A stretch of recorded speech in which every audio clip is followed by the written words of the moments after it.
to the 38th or so, no, we're not sure, annual, mostly, Cabin Fever Follies at the Big Picture Theater. I don't know if you know, but that's where you are. So, my name is Doug Bergstein, and I will be one of your co-hosts. Hi, everybody. I'm Susan Loyne. Nice to see you all. You look like very packed in together. It's really crowded out there, but we had a long waiting list, and I was able to get everyone in, including my screw-up. Hence the row of white chairs that were put in at the last minute. But welcome, everyone! So, springtime in Vermont. Yeah. I mean, we had snow on Monday. So you just never know what happens. But I'm feeling confident that we're ready to make the transition. Okay. So, do you want to give us any information about our particular location? Yes. As Doug alluded to, we are not at the Valley Players Theater. I know, thank you, Captain Obvious. But we wanted to just take a moment and, thank the Bigger Picture folks in the restaurant, the cafe, and all those folks for letting us in. I mean, inviting us into their space. But seriously, we are in a bit of a transition at the theater. Some of you may be aware that we have some work that we need to do at the theater, and I won't bore you, but doors, windows, stairways, painting, mold, what else? Things, lots. That's electrical, plumbing, whatever. So it's a lot. And so we have gone dark for this year, so we're even more excited than usual to have this opportunity to be with you people, and also say, get out your damn wallets, people. What the hell? We need your money. In fact, don't panic, but we've locked the door. And I say this lovingly, if you'd like to leave the building, $1,500 or so a person? Yeah. We are very much interested in raising some capital to repair the building, potentially looking at the upstairs, seeing what we can do, seeing if we can get more grants. And you are all part of this community. You're all wedged in here like sardines. That was part of the plan, wasn't it, Doug? Absolutely. They physically can't leave the space. Even... Hopefully you can reach your wallet or your checkbook, or maybe you have your cell phone and you can, use the QR code. So we are really grateful to be here. We're so grateful to the Bigger Pick for helping us with the space. I don't know if that's going to come up later. I don't want to steal your thunder. Yeah. So Betsy Jondra donated her membership of renting out the space to us. So thank you so much, Betsy Jondra.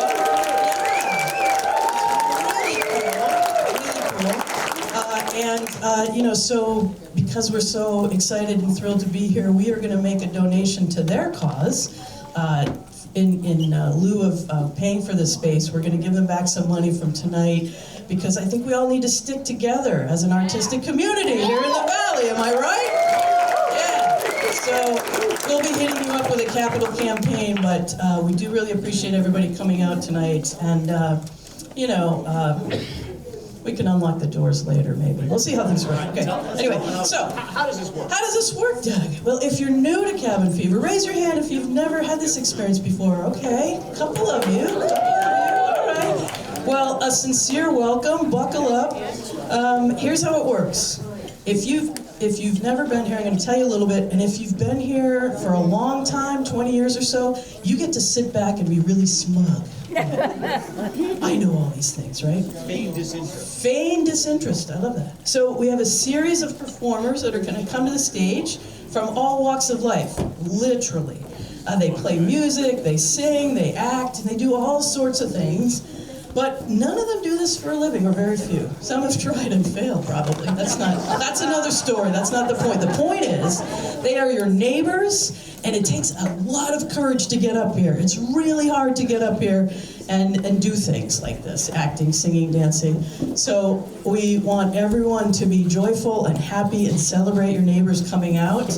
And it's really fun, and I would also encourage people, if you have an interest or a hobby, call Doug. Next year you could be up here with us. That would be really fun too. Yeah! Woo! Okay, so. All right. First of all, I want to acknowledge Stephen Brown, who was tickling the ivories up here. Stephen was I don't want to say last-minute stand-in for Michael Halloran, but he stepped up and took charge and rehearsed with several of our acts, so you're going to see him throughout the evening, and acquiesced to entertain you with some music beforehand. So thank you, Stephen. So we've got these Raisinets, aptly named, and the way this part of the evening works, they're going to come up here periodically holding signs. Let's stay positive, people. There are so many things to get negative about. Let's just keep this a positive, apolitical evening and just enjoy one another's company, be funny, be clever. Let's not go into the toilet. Okay, so there are forms on the tables and people are walking around with little forms for you to fill out. There's a QR, you can fill it out, a QR code? Okay. So you can get, really? That is so cool. It's so much technology. All right, so they're coming around, they're gathering clever things that you want to say. They'll get paraded up here. Funny people in plastic bags will be parading them around with you'll see the signs, you'll see raisins, they're raisins, yeah. Write clearly, legibly, and what? Have I, no. This is my first time. This is my first time. What else do I want to say? How much does it cost, Doug? Performers. Oh, $5. Or more. $5 or more. Yeah.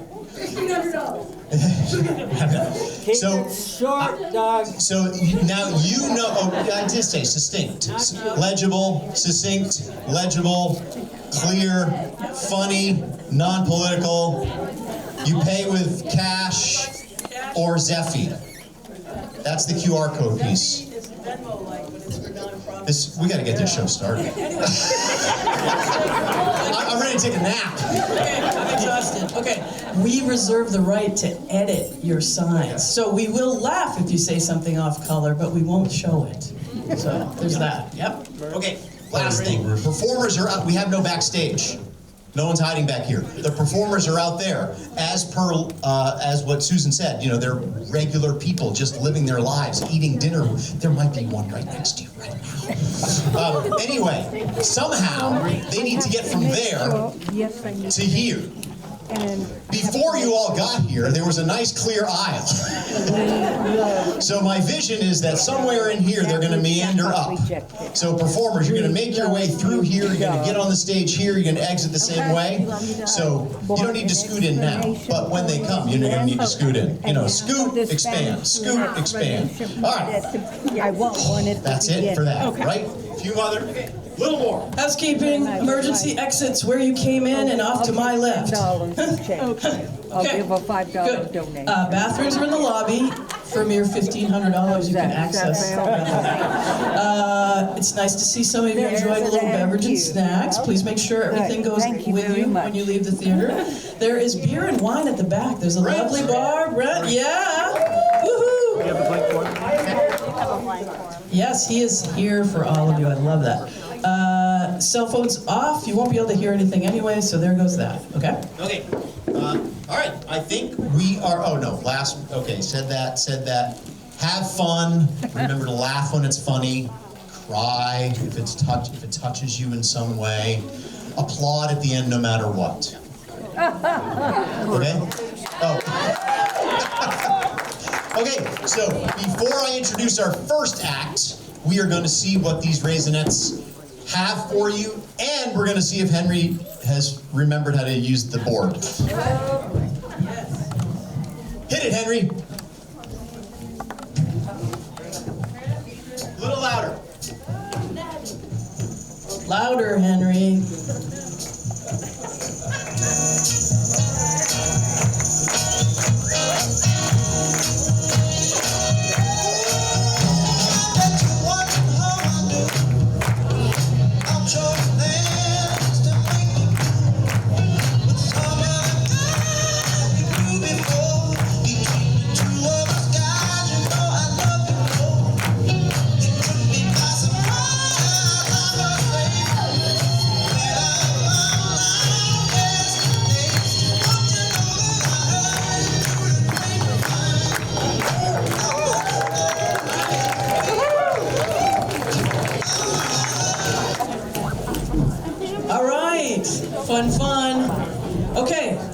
This is ready for your first act? Okay, that was lame. Are you ready for your first act? Okay, better. Okay. We are very pleased to welcome Granville Days, John and Victoria Crown, back to our stage for the 5th consecutive year. You may have heard them out and about in a local bar or some such thing, but Cabin Fever Follies will always be their first home. Their music is organic, handcrafted, and harvested from the Green Mountains of Vermont. They have 107 songs they've written and counting. John writes them and Victoria adds her magic.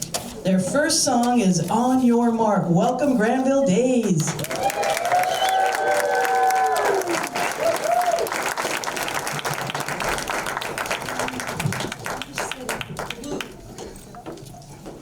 Are you ready? I'm ready. I'm ready.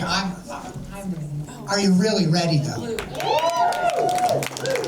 Are you on your mark, get set, ready? Are you really? All right, then here we go.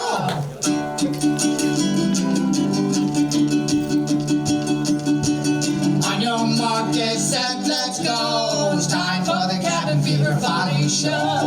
On your mark, get set, let's go. It's time for the Cabin Fever Follies show. It started out 40 years ago, very first Cabin Fever Follies show. A time to see neighbors and friends, a cure for cabin fever as another winter ends. Oh, that was smooth, wasn't it, huh? On your mark, get set, let's go. It's time for the Cabin Fever Follies show. On your mark, get set, let's go. It's time for the Cabin Fever Follies show. Doug and Susan, they host the show. They'll tell you when to clap and when to laugh and when it's time to go. Fair warning, they're kind of pushy on that last part. Yeah, they are. On your mark, get set, let's go. It's time for the Cabin Fever Follies show. On your mark, get set, let's go. It's time for the Cabin Fever Follies show. We're Granville Days and we start the show. We'll close it out with one more song when it's time to go. You know, it's a bit of a shameless plug, don't you think? Yeah, but I bet you Doug didn't notice. Is Doug even listening? Is Doug still here? Has anyone seen Doug? I forget what he looks like. Tall fella, wasn't he? Big bushy mustache, long flowing locks, and nice teeth. On your mark, get set, let's go. It's time for the Cabin Fever Follies show.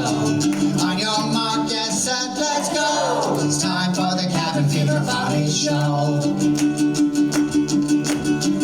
While the Raisinets arrive, they're dancing all night long. $4 or $5, they'll show your sign when they hear the song.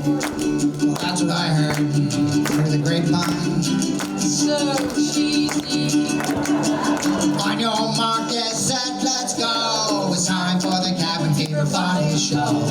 On your mark, get set, let's go. It's time for the Cabin Fever Follies show.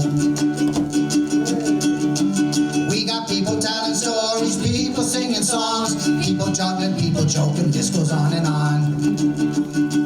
There's a comment in that line, isn't there? God, I hope so. There's no people juggling. It is the Follies. Well, who writes this crap? You write this crap. Well, what'd you let me write this crap for? Go. On your mark, get set, let's go. It's time for the Cabin Fever Follies show. On your mark, get set, let's go. It's time for the Cabin Fever Follies show. There's one thing you all must know. The time is now, shut off your cell phone. Time is now, shut off your phone. Sit back, relax, enjoy the Cabin Fever Follies show. God, you're killing me with all these extra syllables.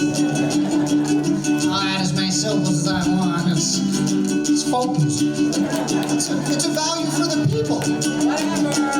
On your mark, get set, let's go. It's time for the Cabin Fever Follies show. On your mark, get set, let's go. It's time for the Cabin Fever Follies show.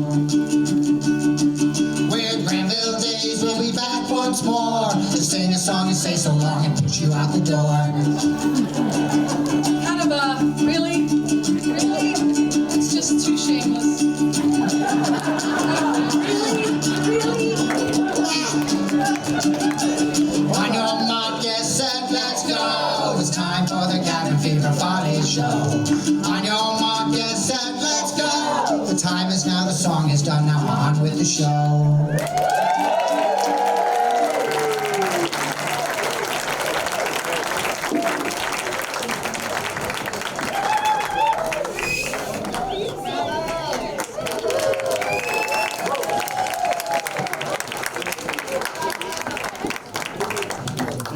Are you ready? The man, the myth, the legend, David Legall of Waterbury is somewhat of a musical retro renaissance man. Who am I kidding? He is the very definition of a retro renaissance man. 10 points. Anyone can actually come up with a definition for that. Absolutely nothing written after 1970 will be sung under his watch. Tonight, he will regale you with a couple of songs from the days of yesteryear. Free feel. How about feel free to sing along?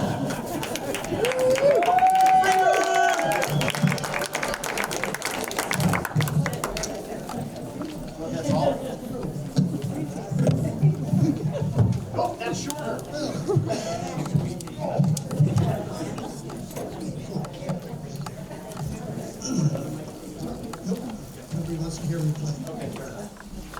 Good evening. The first song I'm going to perform is from 1960. It was recorded by an African-American named Gene McDaniels, one of his two big hits of that year. I like this song a lot. My wife does not like this song. She is not here tonight. She does not know I am here tonight. She thinks I'm in the bathroom. He took 100 pounds of clay, and then he said, hey, listen, I'm gonna fix this world today, because I know what's missing. Then he rolled his big sleeves up, and a brand new world began. He created a woman and a lot of loving for a man. Whoa, whoa, whoa, yes he did. With just 100 pounds of clay, he made my life worth living, and I will thank him every day for every kiss you're giving, and I'll thank him every night for the arms holding me tight. And he did it all with just 100 pounds of clay. Yes, he did. Oh, yes, he did.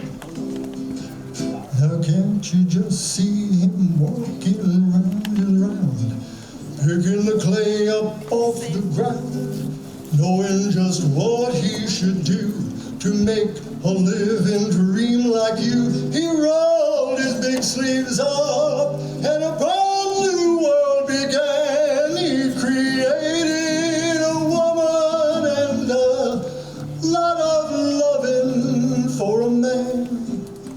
Oh, yes he did. Just 100 pounds of clay.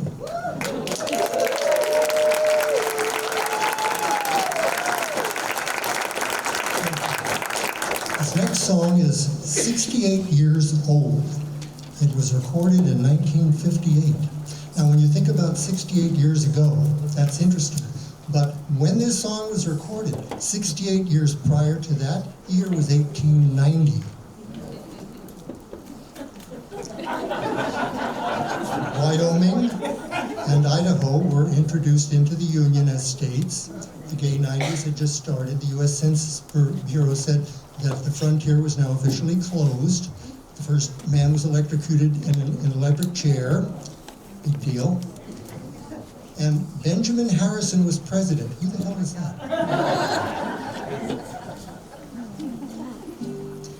Johnny is a joker. He's a bird, a very funny joker. He's a bird when he jokes my honey. He's a dog. His joking ain't so funny. What a dog. Johnny is a joker and he's trying to steal my baby. He's a bird dog. Hey, bird dog, get away from my quail. Hey, bird dog, you're on the wrong trail. Bird dog, you better leave my lovey-dove alone. Hey, bird dog, get away from my chick. Hey, bird dog, better get away quick. Bird dog, you better find a chicken little of your own. Johnny sings a love song like a bird. He sings the sweetest love song you ever heard. When he sings to my gal, what a howl. To me, he's just a wolf dog on the prowl. Johnny wants to fly away and puppy love my baby. He's a bird dog. Hey, bird dog, get away from my quail. Hey, bird dog, you're on the wrong trail. Bird dog, you better leave my lovey-dove alone. Oh, hey, bird dog, get away from my chick. Hey, bird dog, better get away quick. Bird dog, you better find a chicken little of your own. Johnny kissed the teacher. He's a bird. He tiptoed up to reach her. What a bird. Well, he's a teacher's pet now. He's a dog. What he wants he can get now. What a dog. He even made the teacher let him sit next to my baby. He's a bird dog.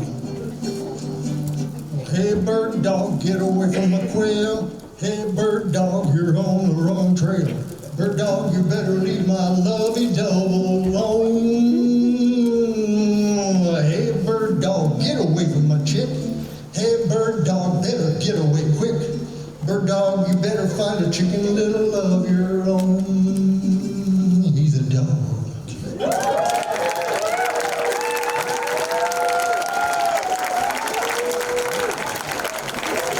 David Lagoa. Hit it, Henry.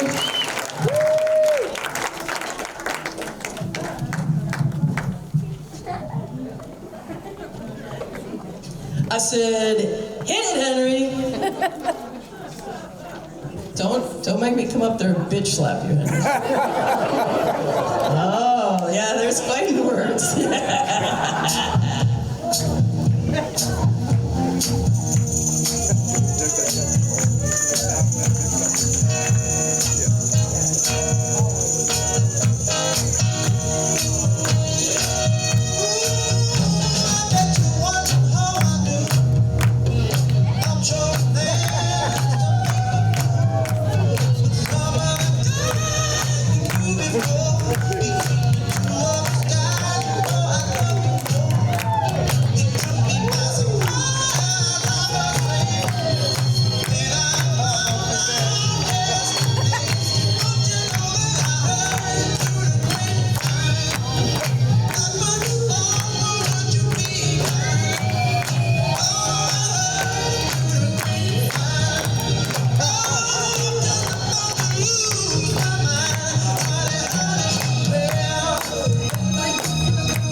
Let's hear it for the Raisinets.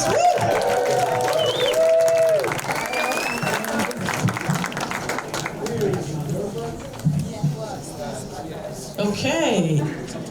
Next up, we have Upbeat, which is barbershop singing. Cool.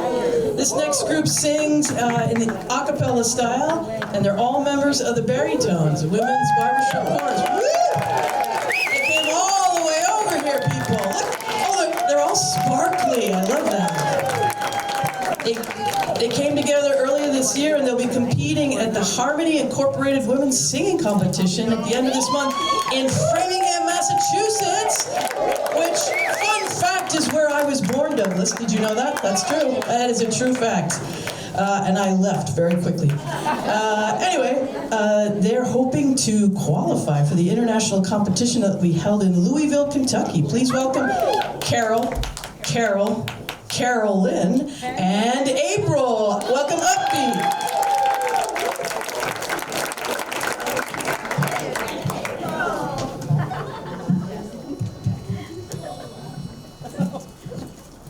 Fun fact, today is National Barbershop Quartet Day.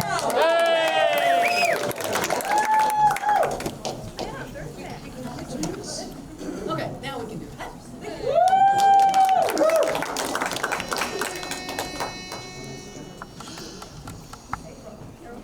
I was walking along, minding my business, when out of an orange-colored sky flash, bam, alakazam, wonderful you came by. Oh my, I was humming a tune, drinking in sunshine, when out of that orange-colored view, flash, bam, alakazam, I gotta look at you and you, one look and I am timber. Watch out for flying glass. From the ceiling fell in and the bottom fell out. I went into a spin and I started to shut up in here. I'm in here. This is it. This is it. This is it. Wow.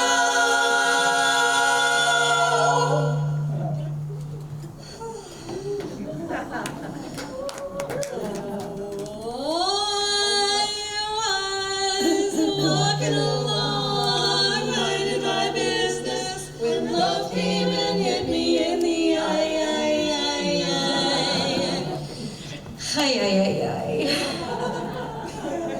That's us.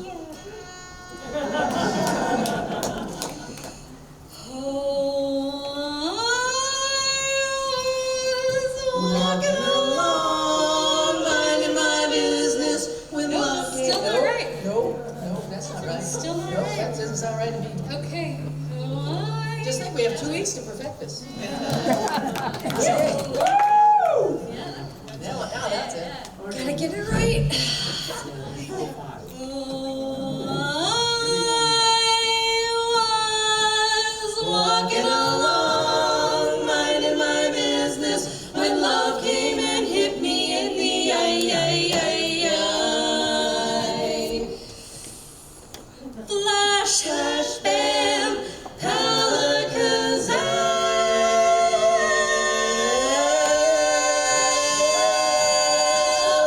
out of an orange-colored, purple-striped, pretty green polka-dotted sky. Flash, flash, bam, alakazam, and goodbye, goodbye.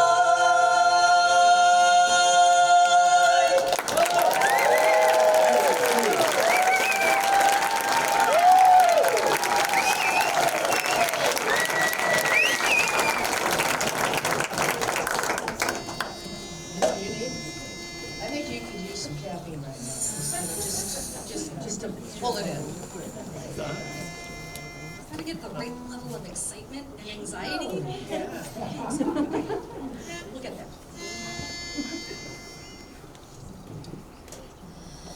Jabba jive keeps me alive.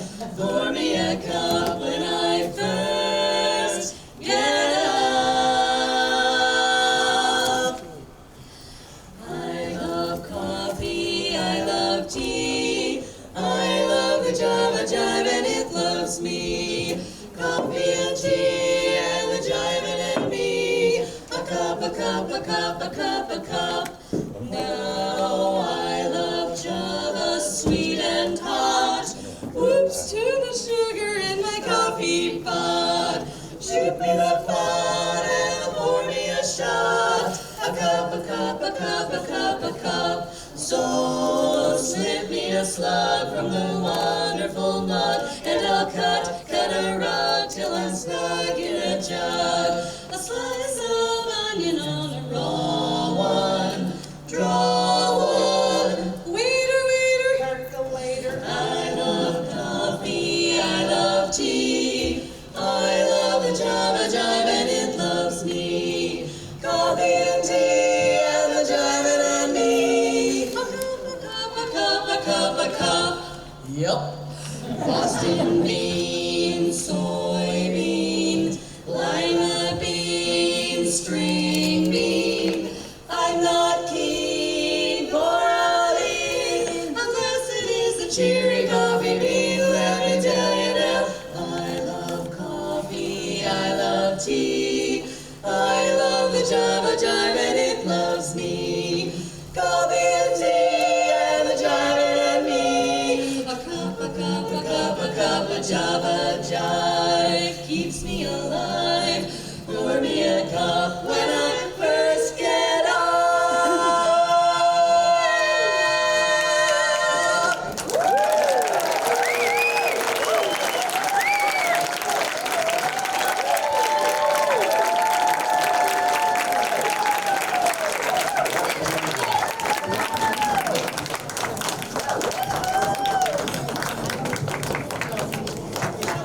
I really want to be able to do that.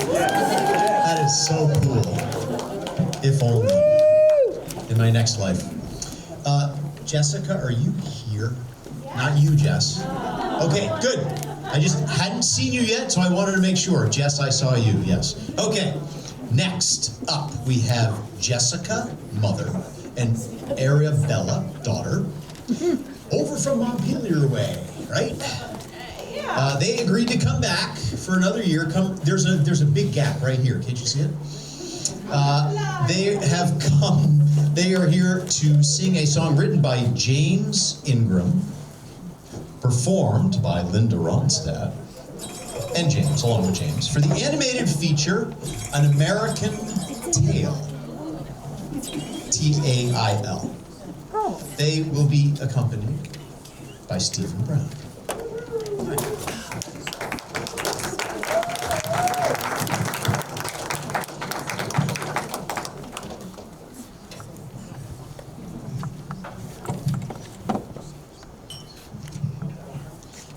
I think we're okay. I think so. Yeah, thank you.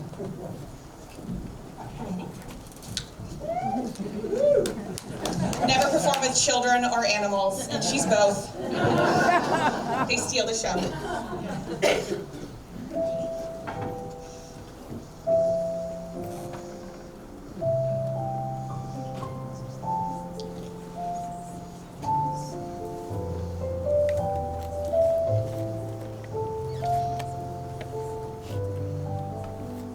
Somewhere out there, beneath the pale moonlight,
as I like to say, ooh, ooh. Okay. Thank you, Doug. Henry, spoiler alert, this is the one that as soon as I stop talking, you hit play. Okay, now I have to keep talking because he's going to play prematurely. Okay, anyway, not heard it through the grapevine, but the song that goes along with this particular act. Are you with me, Henry? Yeah, it's great. Okay. In honor... What were you trying to say? I wasn't paying attention. That's... Am I supposed to do something? Yes. Yes. When I stop speaking, you hit play. I can't wait for you to stop. I get that a lot, Henry. I do. Anywho, in honor and celebration of the 20th anniversary of Hannah, Montana, is that even possible? That's craziness. These Harwood middle schoolers will share their best honky-tonk line dance moves. Please welcome Lily Hayes, Cordy Lilliard, Mariana Moore, Leela Saber, sorry if I'm butchering your name, and Elizabeth Tracy, and, oh, Doug, you're taking the carpet right out from underneath me. Also known as the Click, with the Hoedown Throwdown. Hit it, Henry!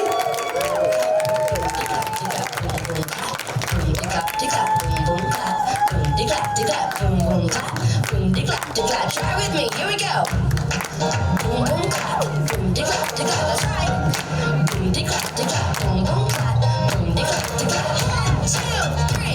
Everybody, come on, off your seats. I'm gonna tell you about a beat that's gonna make you move your feet.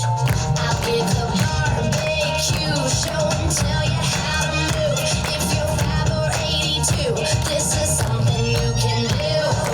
Pop it, lock it, polka dot it, country, 5 and hip hop it. Put your honk in the sky from side to side. Jump to the left, stick it, glide. Zigzag across the floor, shuffle in diagonal on the drum. It's hands on your hips, 1 foot in, 180 twist, and then up. Zigzag, step, slide, lean in, left, clap 3 times. Shake it out, head to toe, throw it all together. That's how we roll. Do the hoedown, do the hoedown, do the hoedown. Throw it all together. That's how we roll. We get to 4, 5, 6, and you're feeling busted, but it's not time to quit. Practice makes you perfect. Pop it, lock it, polka dot it, country, 5 and hip hop it. Put your honk in the sky from side to side. Jump to the left, stick it, glide. Zigzag across the floor, shuffle in diagonal on the drum. It's hands on your hips, 1 foot in, 180 twist, and then up. Zigzag, step, slide, lean in, left, clap 3 times. Shake it out, head to toe, throw it all together. That's how we roll. Do the hoedown, do the hoedown, do the hoedown. Throw it all together. That's how we roll. Boom, de clap, de clap, boom, boom, clap. Come on, here we go. Boom, boom, clap, boom, de clap, de clap, boom, boom, clap, boom, de clap. Pop it, lock it, polka dot it, country, 5 and hip hop it. Put your honk in the sky from side to side. Jump to the left, stick it, glide. Zigzag across the floor, shuffle in diagonal on the drum. It's hands on your hips, 1 foot in, 180 twist, and then up. Zigzag, step, slide, lean in, left, clap 3 times. Shake it out, head to toe, throw it all together. That's how we roll. Do the hoedown, do the hoedown, do the hoedown. Throw it all together. That's how we roll. Do the hoedown, do the hoedown, do the hoedown. Throw it all together. That's how we roll. Boom, da clap, da boom, da clap, clap, clap, boom, da clap, da boom, da clap, clap, boom, da clap, boom, da clap, da clap. Throw it all together. That's how we roll.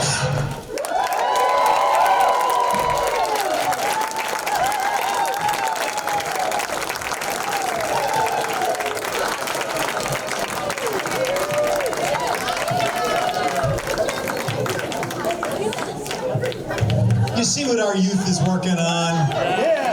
Yeah! So, fun fact. I don't know if you remember, but back in the old place at the theater, we would always decorate. We would call it planting the garden. We had all the greenery, and I brought a little bit of it over with us, the sun and the moon. And here's none of that is the fun fact. The fun fact, Sparky, can you tell us how long ago you made those? 25 years ago. Yeah, Sparky Potter, 25 years ago. And they are still surviving. I mean, they're at the, well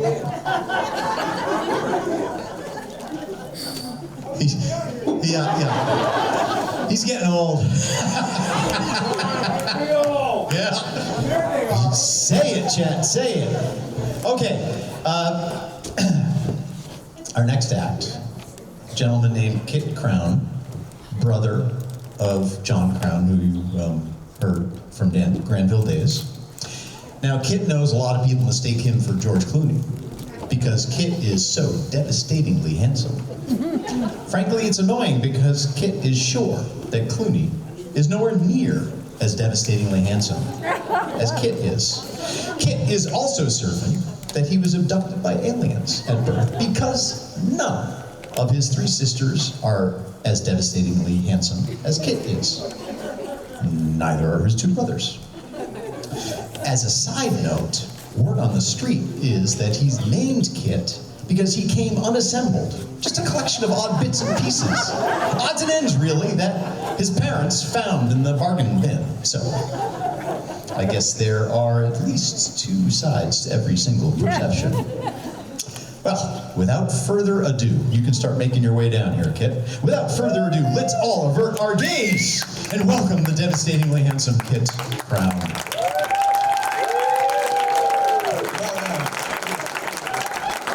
I don't want any of you to look in the back of the room, but my mother is back there going.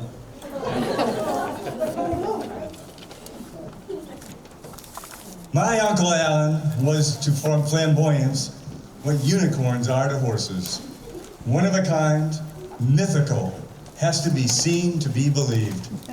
Although I get my middle name from him, my encounters with him were few, but always memorable. Much like those with unicorns, I suppose.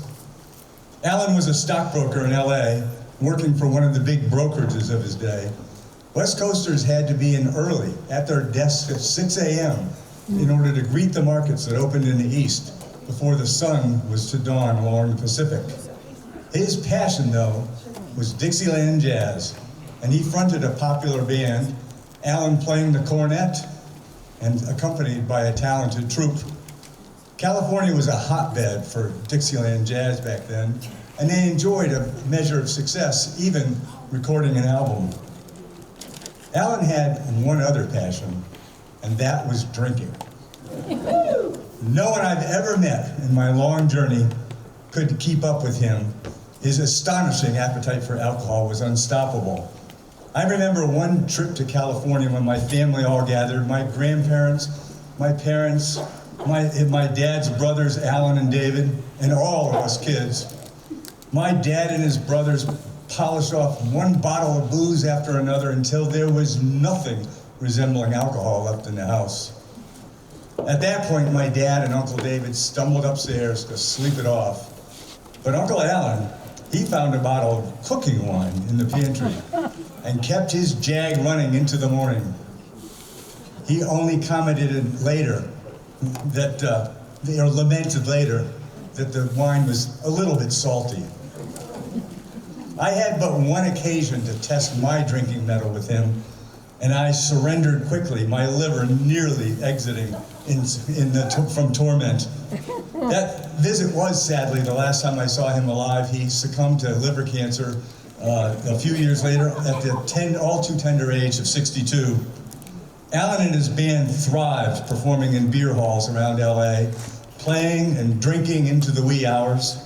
He would somehow manage to play until 2 or 3 in the morning, stagger home for a nap, and then be at his desk in LA by 6 a.m. I doubt that he was very happy or productive.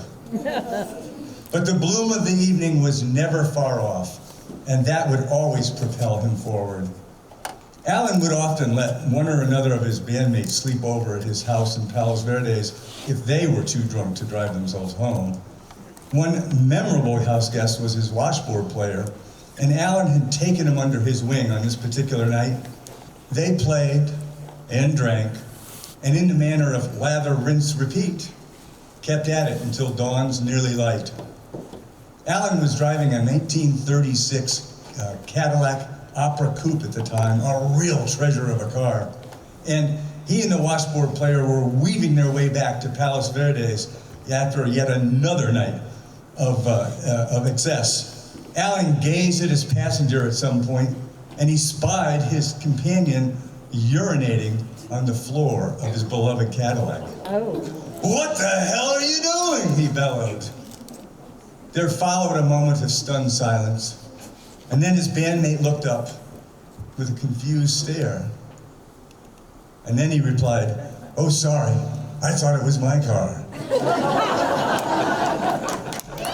Let's all give it up for Doug and everybody here who made this show possible. And if you do a really good job, Doug promises not to pee in your car tonight.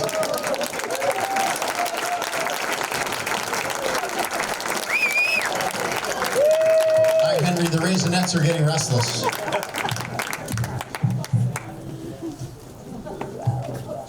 Oh, good. I'm glad you. Marcy, please come to the stage. Henry, hit it.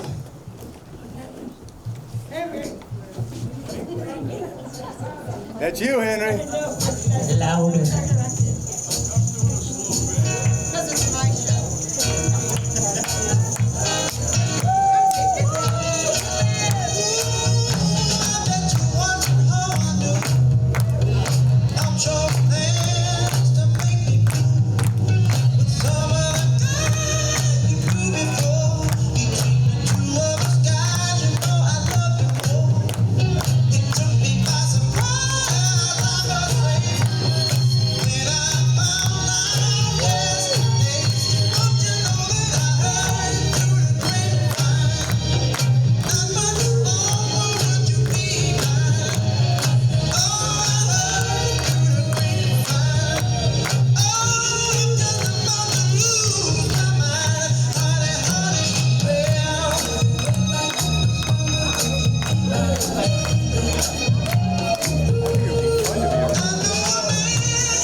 I see what you did there, little politics coming in. Very clever. I don't know if anyone's got to see that joke, but it was, what do you call a fake noodle? An impasta. I laughed. All right, next up. Marcy, where are you? Behind you. Oh, jeez. I was pretending. You were not pretending. Okay, behind me we've got Marcy and Susan, and they're going to do a good old-fashioned improv scenario situation, assisted by Shannon. They have been going to improv classes, and I don't know if any of you have tried this, but improv is hard. So, we're going to try it, they're going to try it in front of you, and we will see what happens next. Because the rest is up to, well, some of it's up to you, and then the rest is up to them. All right, here we go. Marcy, Susan, and Shannon.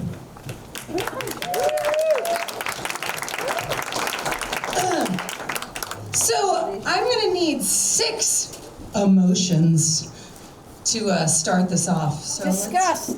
Disgust. Joy. Wait, I have to be able to write it down. Rage, lust, melancholy, Joy. Lust. Ooh, lust.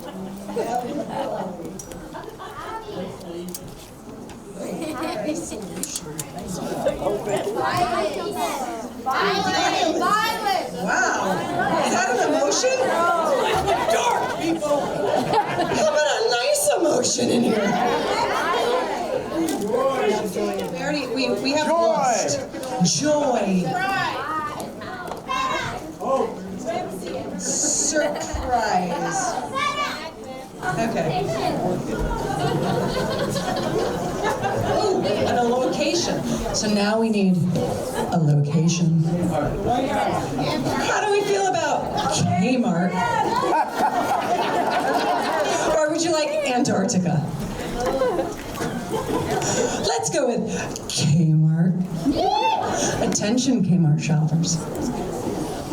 Clean up in aisle 5. Do you want to, I can throw in a motion once you get started? Okay.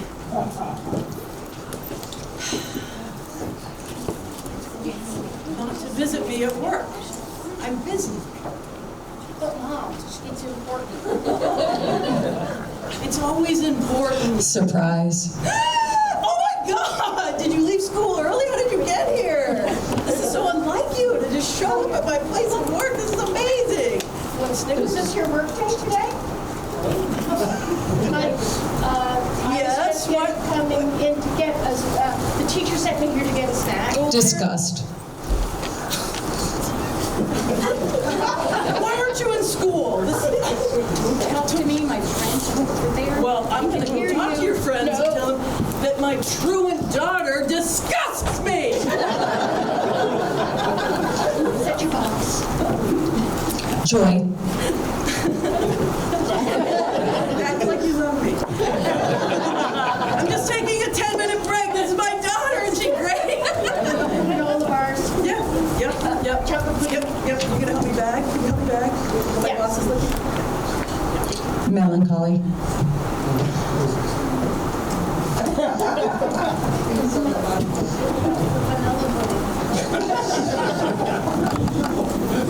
It's been a recall.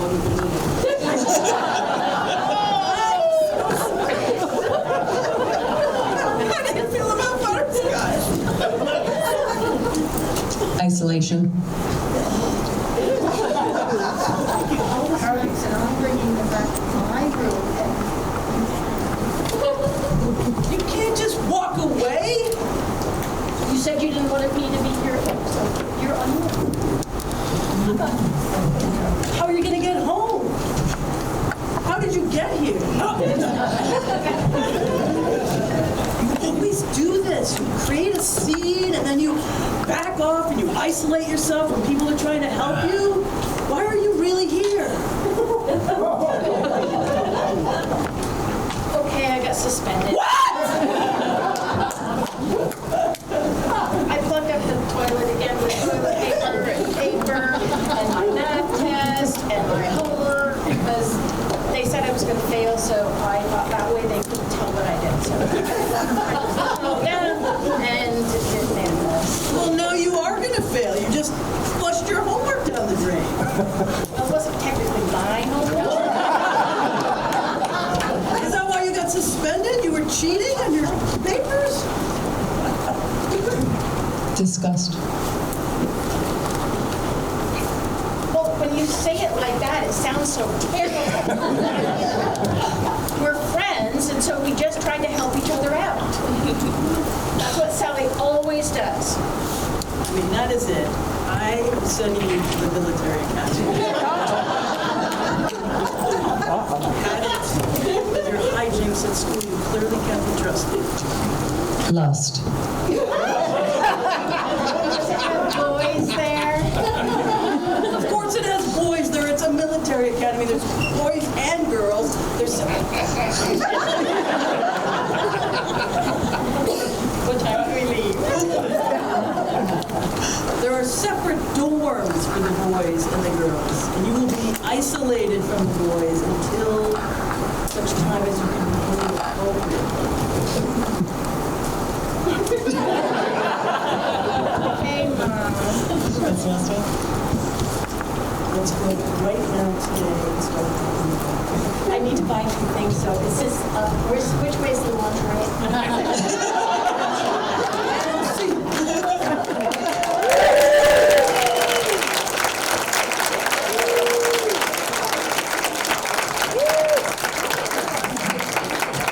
right, we're gonna get Stephen back up here. Would anyone else like to try improv? Do you want to come on? We can throw you in. I mean, throw you into those scenes. Anybody that wants to donate $1,500, I would come to your home. Marcy would join me, and we would give you an improv class. So think about that. That is a generous offer. Okay, we're going to hear from Stephen again. He is accompanying this next singer, Julia Perez. She's joining us from Montpelier. She's a student of, what was that creature? Was she a mouse? Yeah, the mouse. She was a student of the mouse, Jessica Della Peppa, and she will sing Once Upon a December, which is sung by Liz Calloway for the animated feature Anastasia.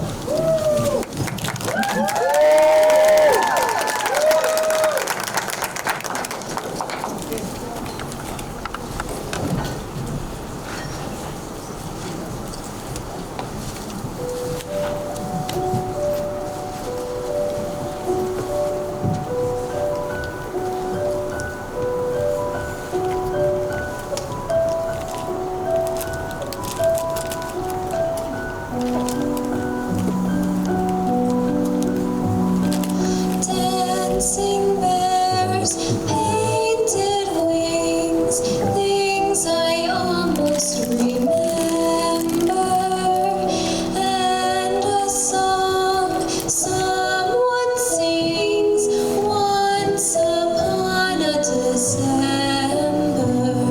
Someone holds me safe and warm, horses prance through a silver storm, figures dancing gracefully across my memory.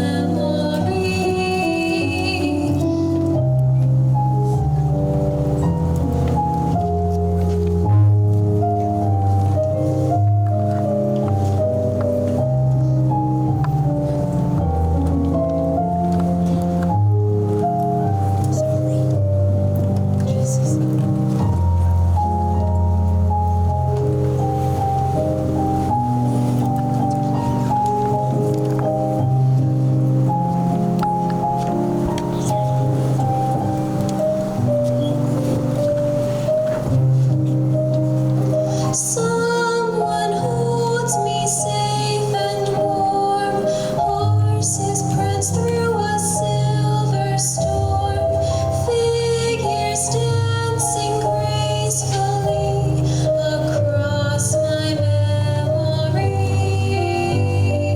Far away, long ago, glowing dim as an ember, things my heart used to know, things it yearns to remember,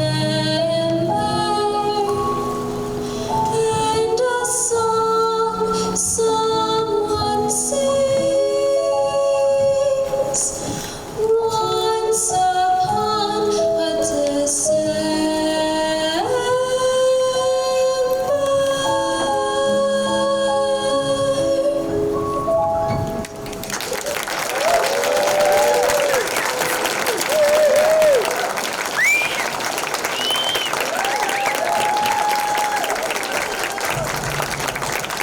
That was great. Thanks so much. All right, next up, we have Clem Turmel, an old buddy of mine. Come on up, Clem. All the way from the backside of Milton. Is there a backside of Milton? Is there a front side of Milton? Where the hell is Milton? Is that up near Burlington?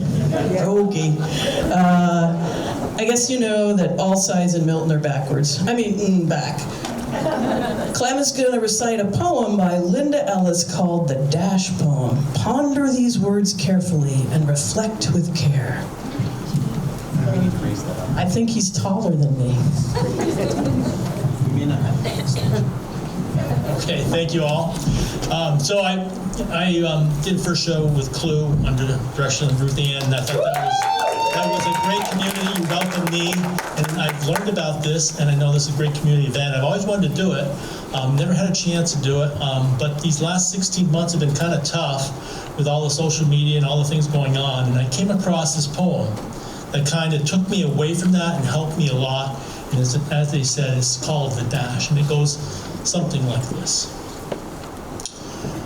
I read of a man who stood and spoke at the funeral of a friend. He referred to the dates on the tombstone from the beginning to the end.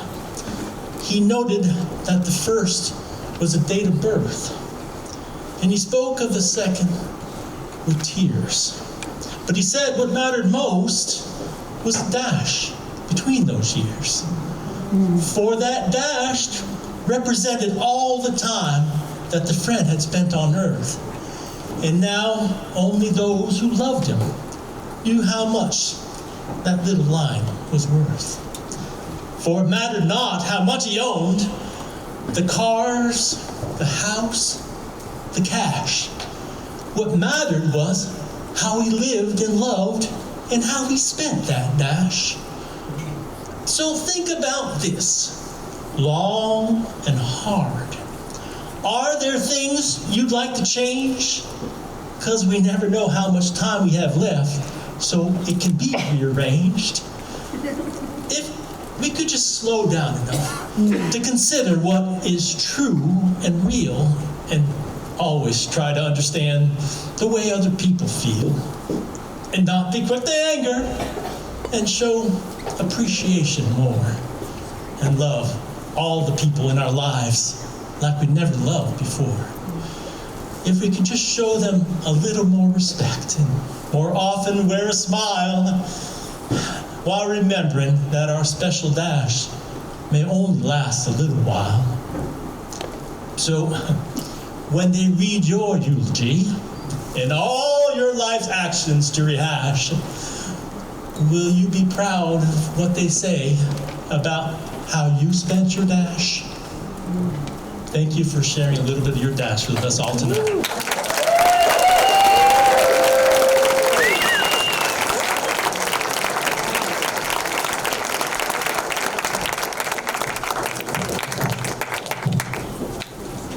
Bring a tear to my eye. I love that poem. Thank you. Trey Rayburn, coming all the way from the top of Carroll Road. Quite the commute. He wins the prize. He usually only plays rhythm guitar for the lifties where Colleen steals the vocal show. Tonight, please welcome Trey in his singing debut with songs from Angus Lee and CCR.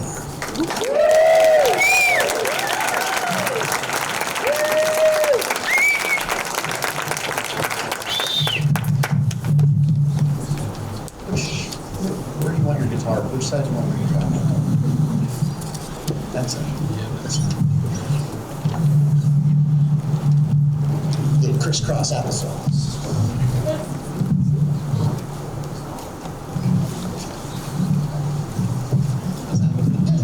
I don't know yet. I practice standing up. Okay.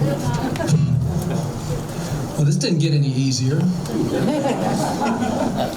I keep telling myself that Colleen and I played here last year for the first time, kind of our little selves going, and now I don't have my front lady out here, so. But she said something like, "Suck it up." I did decide, excuse me, to change the CCR song last minute because Mr. B said I could. But it's from the same genre, 1968. I'm not from around here, in case y'all couldn't tell.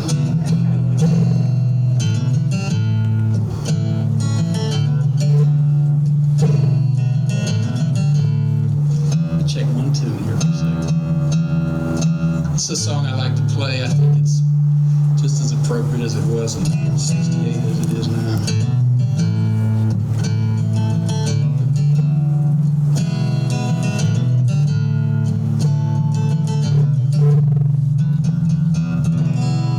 Something happened in here.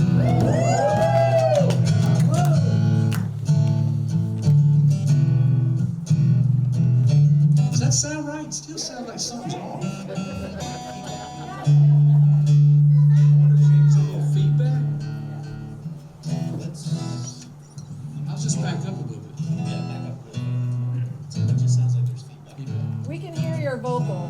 Yeah, that's all right. Something happened in here. What it is ain't exactly clear. Man with a gun over there is telling me that I got to beware. I think it's time we stop. Hey, what's that sound? Everybody look what's going on.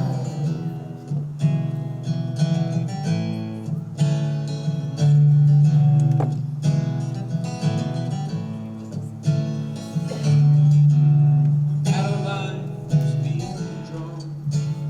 Nobody's right if everybody's wrong. Young people speaking their mind, getting so much resistance from behind. It's time we stop. Hey, what's that sound? Everybody know what's going down. Y'all sing it with me.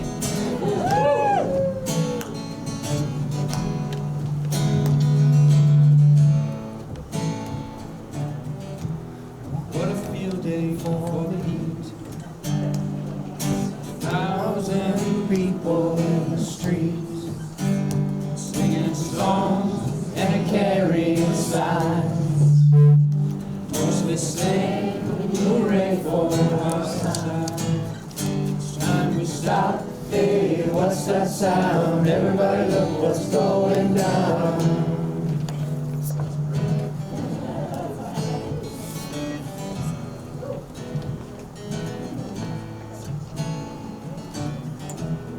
Paranoia strikes deep into your life. It will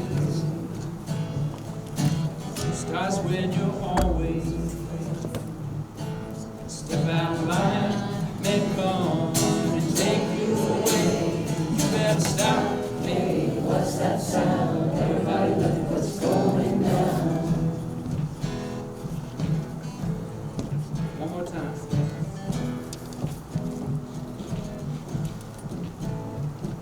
Stop. Hey, what's that sound? Everybody look what's going down.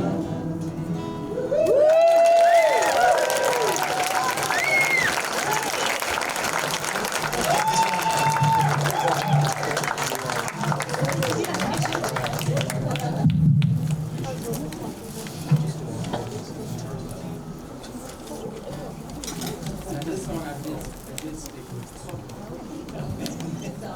This is Amos Lee. It's probably been playing for, I don't know, maybe started 2000s. And he's got a lot of great songs. And one time I went to a concert. Katie and the kids and I were living in West Germany, and there was a concert we went to, and it was in an old church in part of London. And it was not a big show, and it was just him on the stage. And they had a cheap guitar in the back that they were raffling off for a fundraiser for this old church. And I had my sister-in-law with me that night, and Katie was with the kids. And she said, "You gonna buy some tickets?" And I said, "I'm gonna buy all the tickets." So I didn't buy them all, but I bought a lot. And I won the guitar, and he signed it. And I got to meet him backstage. But so this is one of my favorite songs of his, and I kind of worked the night shift in my line of work.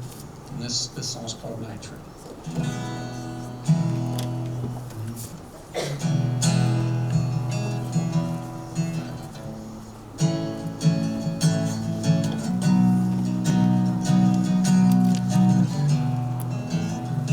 I've been working on the night train, drinking coffee, taking cocaine. I'm out here on the night train, trying to get us safely home. In a little country station, somewhere in the Midwest, I hear people out there waiting, heart beating in my chest. And I'm thinking about a woman who I put no one above. I'm not looking to replace her, I just need someone to love. Out here on the night train, drinking coffee, taking cocaine. I'm out here on the night train, trying to get us safely home. Living in a city where the noise, it never stops. Hammers pounding on the pavement, whistles from traffic cops. Nobody looks you in the eyes here, walk around with clenched fists. And I've been looking for the simple place, don't know if it exists. And there's a sunrise calling my name, and I can hear her moving, and I can see her moving. And at a certain time of night now, I become one with the wind, where there isn't a beginning and there is no end. Yeah, when everything is flowing and everything is on time, and I know that we're all going to the end of the line. Out here on the night train, drinking coffee, taking cocaine. I'm out here on the night train, trying to get us safely home. Trying to get us safely home.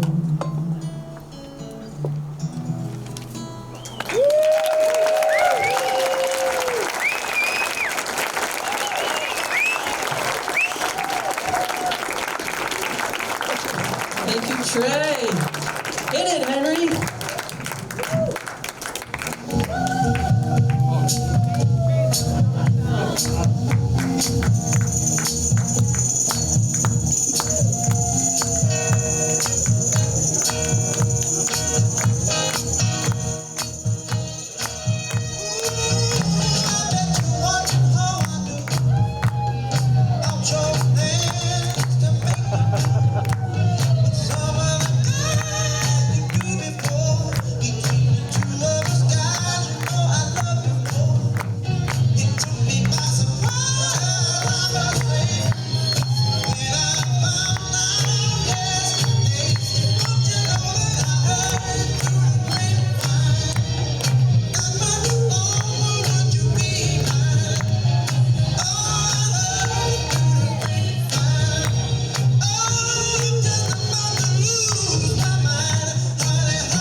All right. Is everybody all right?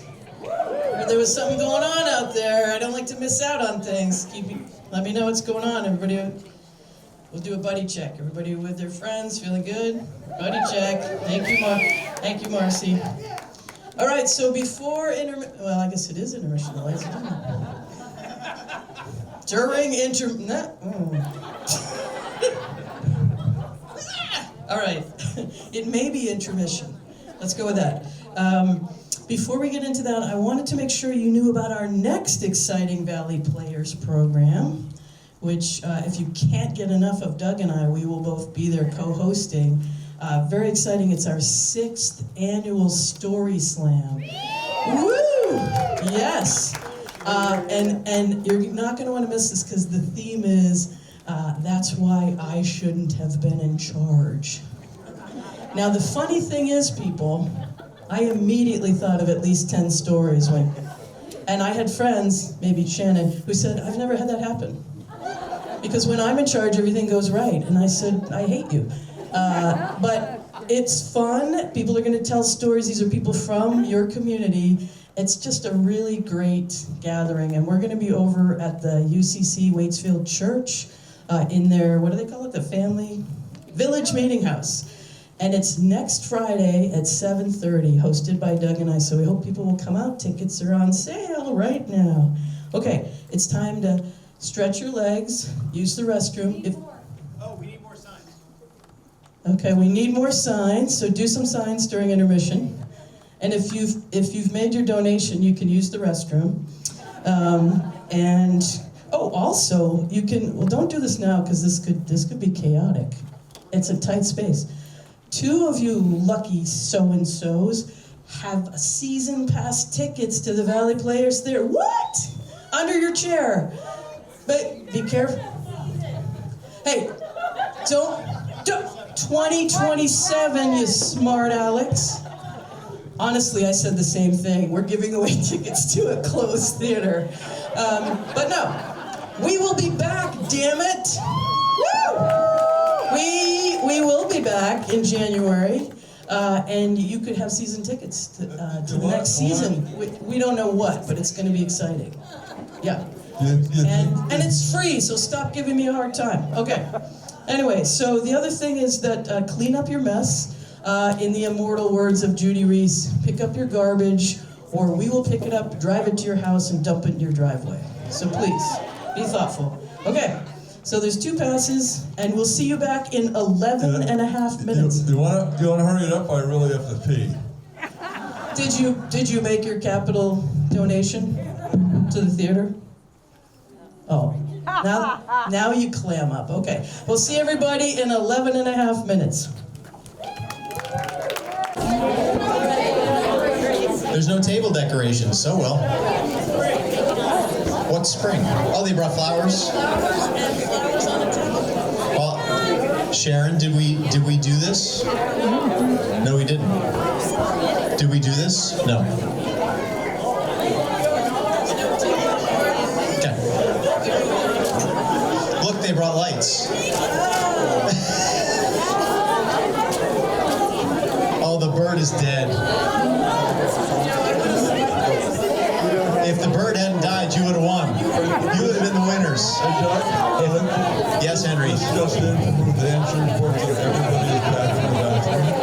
Everyone is back from the bathroom? Did you go in each stall and check?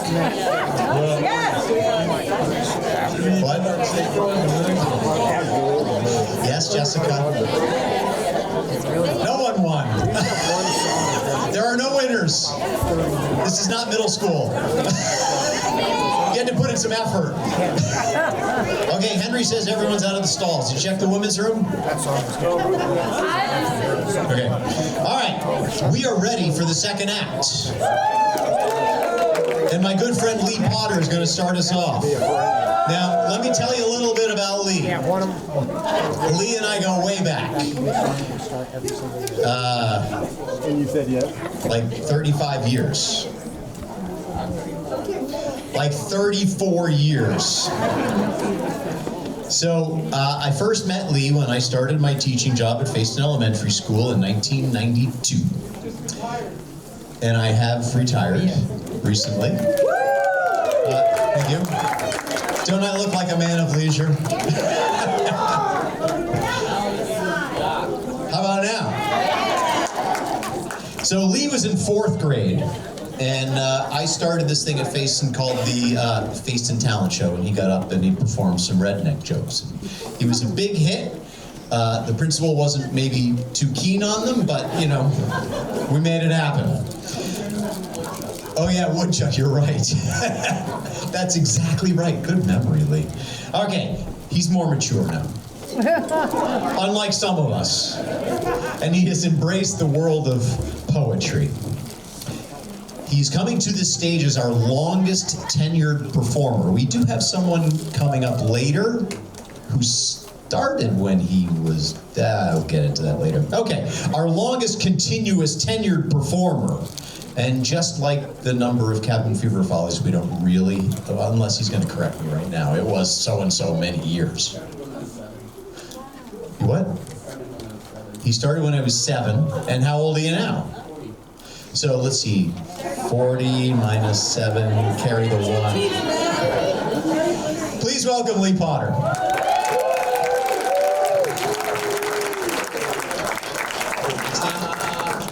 I don't know. Have we played the Jabberwocky yet? Yes, we have.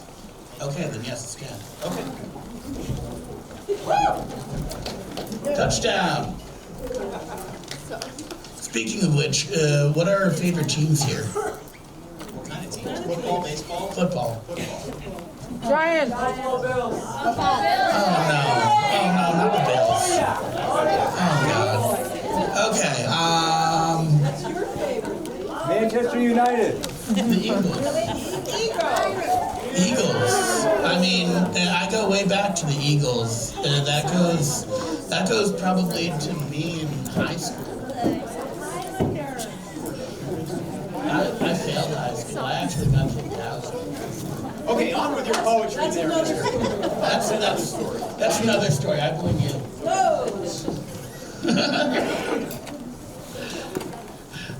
So the first poem is called Evergreens and is an entry from mud season into the wonderful theme of spring and summer. So this is a different take for me. I usually write dark and emotional. This is more based on actual fun and frolic and hope and joy and happiness in a time of change. So this is something that is very near and dear to me. Evergreens. Winters chill through mountain springs as the ice it builds upon the evergreens. So many hopes with so many dreams, so many things that go unseen, like whispering in those evergreens. By water's edge before the cold set in, but here we are in distant dreams, holding on to those memories of summer days in the evergreens, hand in hand by mountain springs, watching as forever sings. The song of love by angels' ghosts, till dawn we spoke of fires burning with gentle smokes. For it was in the nigh the evergreen spokes of a gentle creek next to a hollow or a home. For 'tis but a memory down the well when the raven crows its final tell.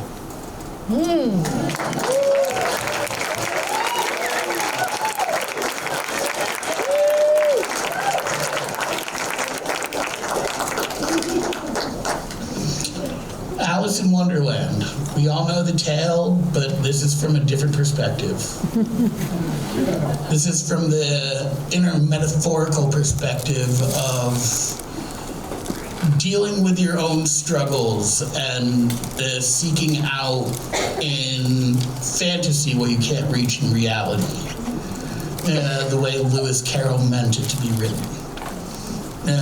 So this is my point of view on Alice in Wonderland. In the roller coasters and teeter-totters of our mind, where the rabbit, Cheshire, porch mouse, and hatter quietly chat there with Alice over tea and biscuits in a wooded corner. But so mad was the hatter and his business that he confirmed that the answer was, why is the raven like a writing desk? I often have thought of this, no answer though could I give. And so turning with the vorpal sword in hand, the frabjous day came again, when Hatter and his crazy friends, the Cheshire porch mouse, all would gather. I believe I can do 10 impossible things each day, said Alice to the Hatter before her bed. And as she woke, there sat the Hatter, the rabbit, porch mouse in Cheshire, the Jabberwock Slade and the Red Queen screaming, off with her head. But in the end, Alice did say, I do 10 impossible things before I go to bed. So tidings to you, I say to you, my dear friend, at the Red Queen's end as we futter whacking once again. So speak in riddles, speak in tongues of all the time we have covered, of all we have done. So, my dear friend, if this is but a dream or a midnight scheme, am I also just a part of that theme? In one's head, have I gone round the bend? But Hatter, my friend, are all these people gone to the end? most certainly have gone round the bend. But now I say unto you, my friend, close your eyes, it is off to bed.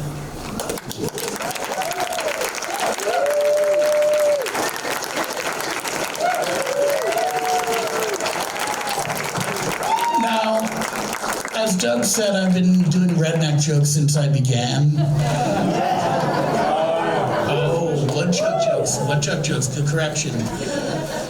This is gonna be my exit year of redneck jokes. I feel that after 30 some odd years, it's run its course. And it may not be permanent, but at least for now, I feel that it has run its appropriate course. And so I leave you with this.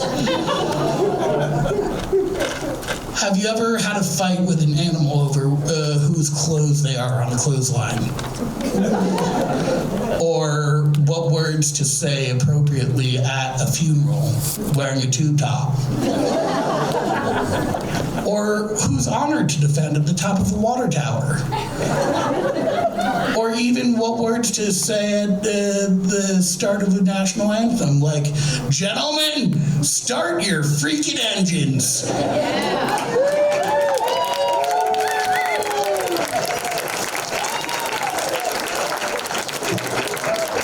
Let's give it up for Lee. Thank you, Lee. Good job. I'm quite sure we can find another subgroup to pick on. We'll work on that, Lee. It doesn't have to be rednecks. We could pick another group that we could have some fun with. Hippies? Is that what you said? Hippies, okay. We might have some in the room, Lee. Know your audience, dude. Okay, just kidding, just kidding. Next up, we have a friend of mine and a friend of the Valley Players Theater. We have Cynthia Seckler. Come on down with Stephen accompanying her. And she's going to sing a song called Appropriately, Where's the Bathroom? So if you've ever been with your parents, or maybe they've recently visited, or they will be coming soon, you'll be able to relate to this next act. She's a staple of our family here. She portrays a classic mother visiting her daughter, portrayed by Danielle Duquette. We'll see how closely this visit reflects your own experience. So let's go, Cynthia.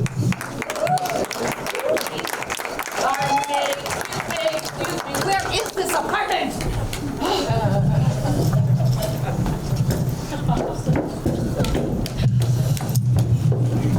Oh, excuse me, pardon me.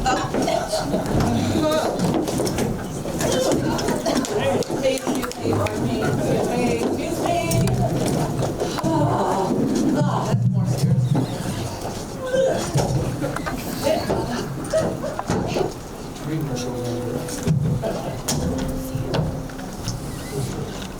Where's the bathroom? Where's the bathroom? I need to use the bathroom. Tell me that you have a bathroom in this hovel you call home. I don't know which was funkier, the plane ride or the taxi. All these freeways are a nightmare. Where's my purse? I need my coat. By the way, you're looking healthy, and by healthy I mean chunky. I don't mean that as an insult. I'm just stating it's fact. I see your eczema is back. Are you using the lotion that I sent you? If you're not gonna use it, I'll return it to the store. God, I give you everything, and still you just want more. Where's the bathroom? Where's the bathroom? You haven't told me where the bathroom is. It's upstairs. Fine, I need a walk.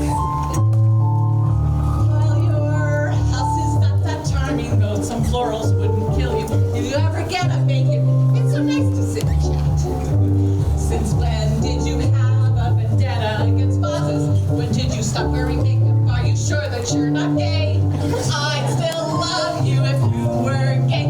It would explain the space vendetta. Please just tell me you're not gay. Again, I'm not gay. Don't interrupt me. You're always with the talking. I just got off a plane. Give me a moment to catch my breath. It's the least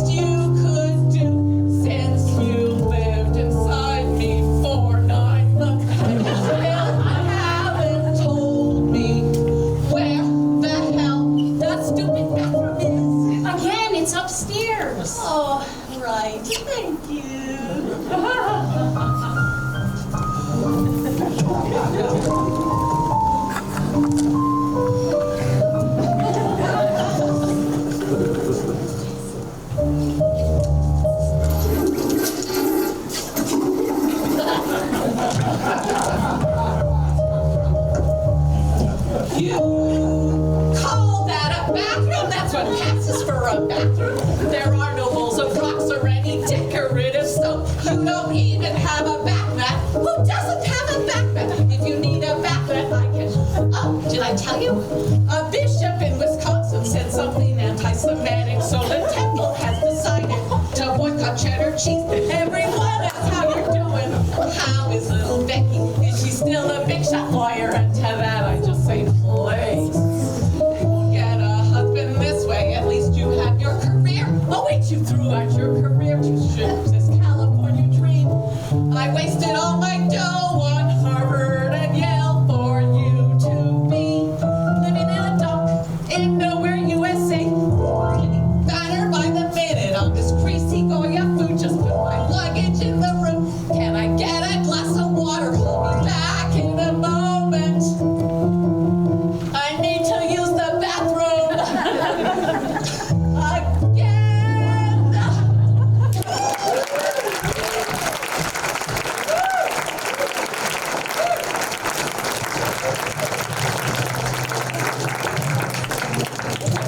Does anybody have to pee now? How do I get out of this place?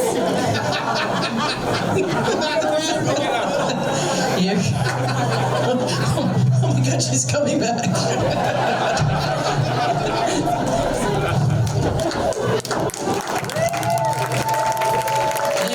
Thank you, Cynthia. I love the method acting. That's great. All right, next up, we have Ramsey Brown. Red Flags. This young lady's been around the block for a minute and has finally returned to her roots. She was 5 years old during her first Cabin Fever Follies performance as a contra dancer with Joan Foster playing piano. That streak continued for many years, and then poof, she's more than thrilled to be back after a 20-year hiatus. Or is it 30? Who's counting? Please welcome Ramsey Brown.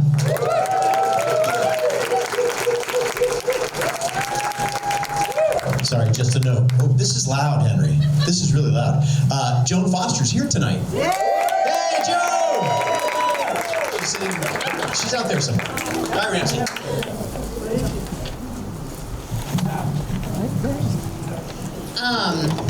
I've been teaching self-defense for the last 8 years. I did my teacher training with an organization in LA called Impact, where we fight an assailant in a fully padded suit. We practiced rear takedowns, multiple attackers, weapons. We fought blindfolded. We fought in enclosed spaces. And the hardest and scariest tactic of them all, verbal boundary setting. There are so many times in my life where I would rather just fight someone than have to say the word no. So it's interesting when I find myself shouting passionately at a group of 6th graders that no is a complete sentence and you don't owe anyone an explanation, and if someone's disrespecting your boundary, they're disrespecting you. And I realize in that moment that I might need to go home and break up with my boyfriend due to lack of respect, right? But sometimes I think the things that we struggle with are the things that we teach really well because it makes us relatable.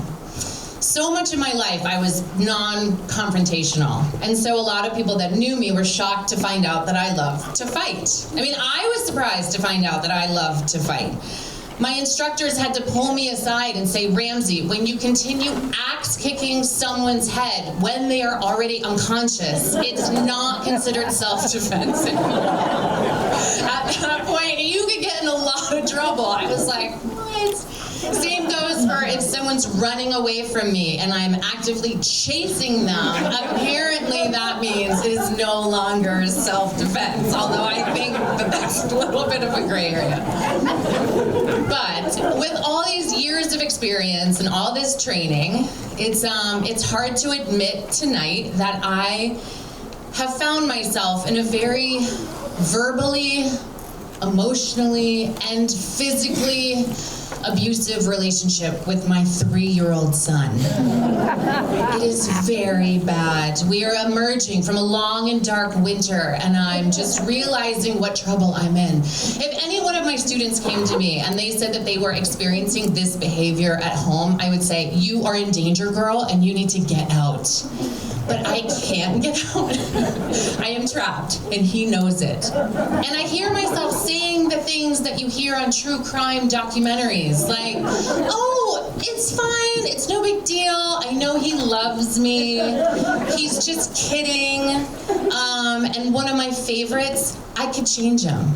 Because things always go really well when women say that, right? But there's two main things that an abuser needs in order to do harm, and that's privacy and control. We moved into my childhood home last year after my mom passed away, in the middle of the woods in Faceton. I am a single mom. Isolation is an understatement, and he is giving me all of the red flags. There's love bombing. The other day, he held my face in his tiny, adorable little hands and said, Mom, you are as beautiful as a princess. I love you so much. And I thought, this is the greatest moment of my life. And then he slapped both of my cheeks with his hands, yelled poop butt, and ran out of the room laughing maniacally. When I told him to please not double slap my face, he said, I didn't. You did. That is gaslighting. Okay? Like, I teach bully intervention, and I am being bullied. I was in the kitchen. He runs by me, punches me in the butt, yells robot punch. I turn around, and he grabs my belly and starts jiggling it while he's doing robot sounds like boop beep boop boop boop beep boop boop. Like, I don't even know if Ted Bundy has a history of behavior that is that disturbing. And the last straw, I was on my hands and knees cleaning up his trash, and he threw a wrapper on the ground in front of me and said, this house is disgusting, clean it up. And when I said, no, you clean it up, he ran to the couch and curled up into a little ball, and in a little shaky voice he said, but I'm too scared to clean it up. As if he is the abused one. Classic. And the hardest part in these terrible moments, I don't always know how to react because I haven't decided what kind of parent I'm gonna be. I mean, am I gonna ask gentle questions? Should I do a time out? Some of my friends are doing a time in. I don't even know what that is. I mean, what I want to do is a rear takedown. The problem is that I know that he would love it. I keep thinking about, like, what did my mom do when I was that age? What did she do with my brother and I? And all I remember is her always, like, flapping her hands at us. Just flapping and snapping, right? And giving us that look. The one that's like, I am not playing, or I will pull this car over right now. So what do? I'm just out there flapping, looking. I mean, we hear that we're gonna become a lot more like our parents. I just think I'm a really extreme example of that because I was already like my mother, and now I think I am becoming my mother. I mean, I live in her house, I sleep in her bed, I wake up in the morning and I usually put on her slippers because they're cozier than mine, and I make tea in her pot, and I drive my son to the same elementary school that I went to in her car late every day, just like she was. And every day when we get to the top of the hill, my son and I stop, we look at the mountain, and we agree to start the day over every day, just like my mom did with my brother and I. And then her friends call and ask me to go for a walk, and her bestie calls and invites me over for a glass. And you know, I think about my mom always telling me that she wasn't done raising me yet. And she said this up until 3 days before she died. And I have a feeling I'm going to be the same way with my son. I just really hope he's not still sucker punching me when he's 25. Or he will learn that his mother has a very special set of skills. And what a badass she really is, right? Self-defense is actually, it's more of a mindset than anything. There's no guarantee that I'm ever going to win a fight. But what I do know is that I'm worth fighting for and that I will never stop fighting. And I think I'm going to approach parenting in the same way. Like, even with all the losses and the tantrums and the mind games and the headbutts, it's just like, we wake up in the morning like, okay, it's go time. Let's do this again and again and again. And I think, you know, sometimes I'm even really hopeful for the first 15 minutes of the day. But this, it turns out, is the hardest training I have ever been in. And if I survive it, I think I'll come out on the other side, like I will level up to superhero status, right? Or if things go terribly wrong, and things go sideways, then you may see me on a true crime documentary. And you can all look at each other and shake your heads and say, there were signs. There were a lot of red flags.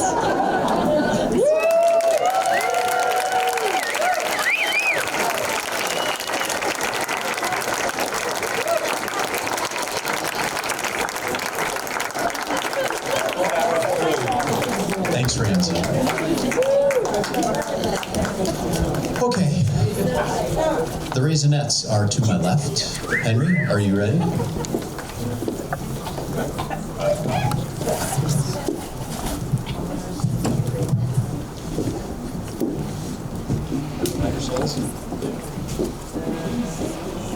Not yet, Carrie. You can't get there from here. You're gonna come right here. Just sit there.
Carrie's anxious to get to the stage.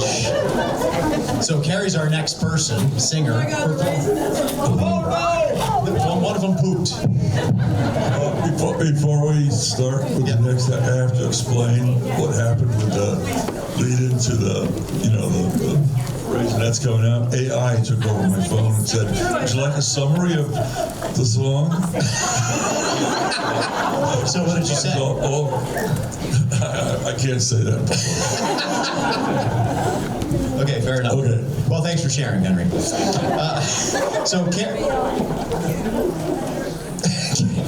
Carrie said, whenever something that happens at the Valley Players Theater, Carrie says, ooh, pick me.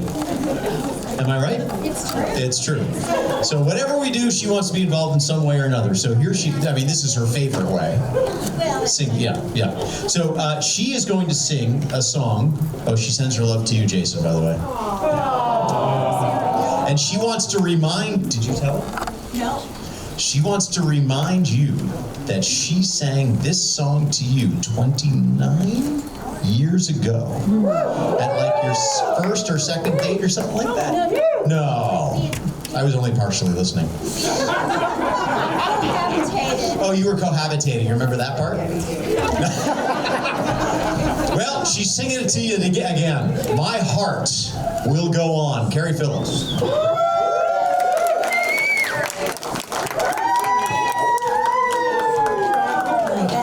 That's good.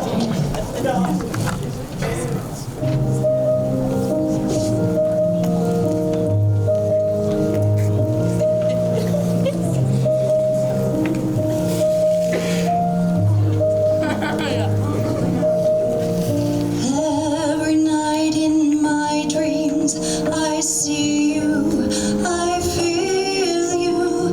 That is how I know you. Go on. Far across the distance and spaces between us, you have come to show you. Go on.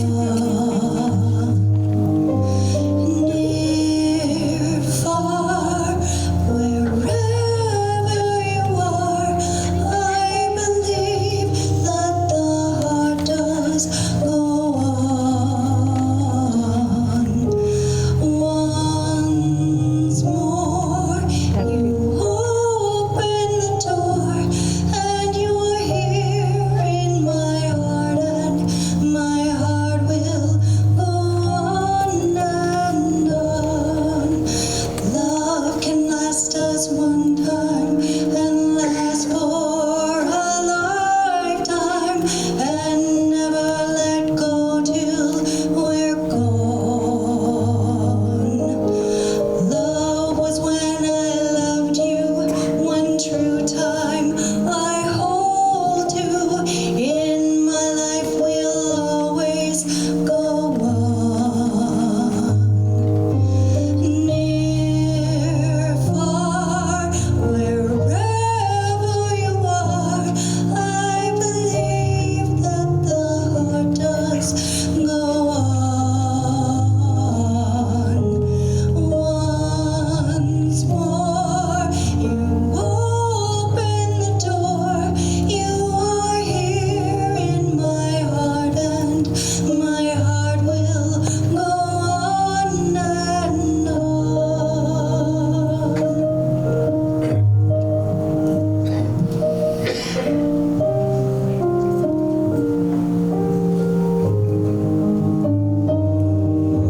You're here, there's nothing I fear, and I know that my heart will go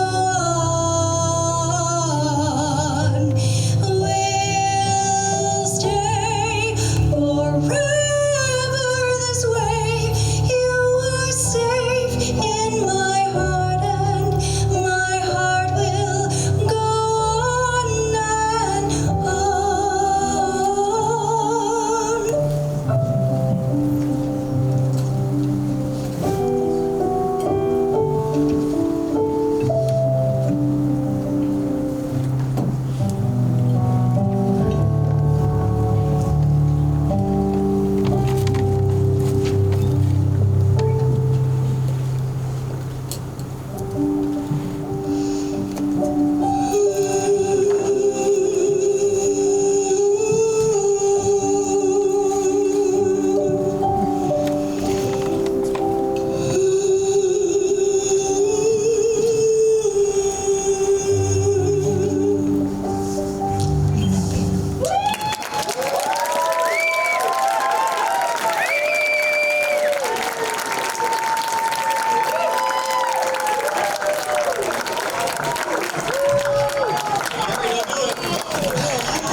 Hey, Carrie, what are you doing next weekend? Pippin! The 17th, 18th, and 19th, the 24th, 25th, and 26th at with Lemoyle County Players at Hyde Park Opera House. Please praise in Shannon. Just don't go on Friday night because you'll be at the Story Slam. That's right. She got that. Another round of applause for Stephen Brown. That was his last accompaniment.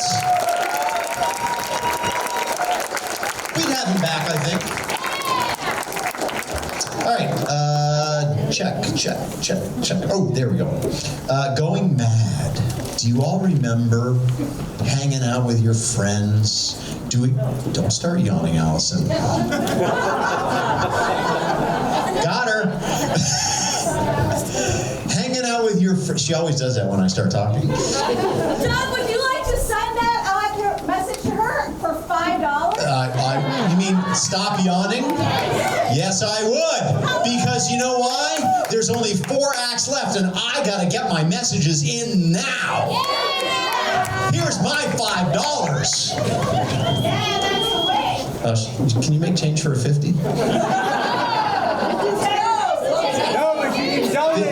The answer's no. I can take that 50. I don't really. Come on. I'm an ex-school teacher. I only have 20. You're gonna have to write it for me. All right. Where was I? Oh, yeah. When you were kids, hanging out in the bedroom and with your friends and filling in the Mad Libs. Remember that? Who doesn't remember that? Exactly. Not a single hand. Boy, teenagers on the couch don't remember it because they don't know what I'm talking about. So, Mad Libs, you know, where you got to say things like poop and stinky and snotty and stuff like that.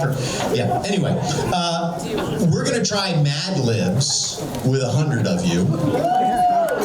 Exactly. Susan? All right. Shannon? You heard her. Oh my God. Oh my God. This is Toretto. Oh, that's so great.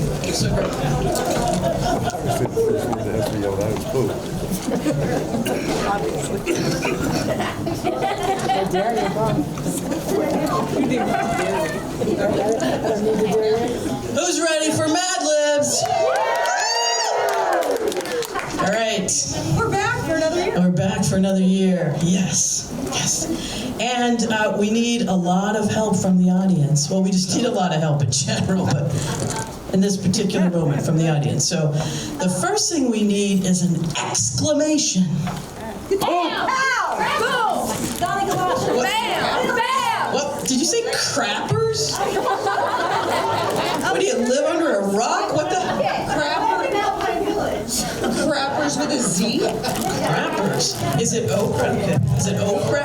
Is it okra? I just need to clarify. Is it crappers or is it just crappers? Oh, crappers. I think you can do better, but we'll use it. Okay. I'm kidding. It's a tough crowd. Okay.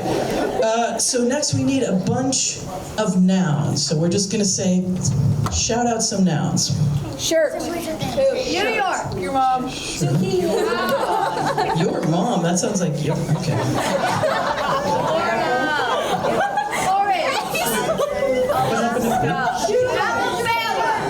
Shoelace.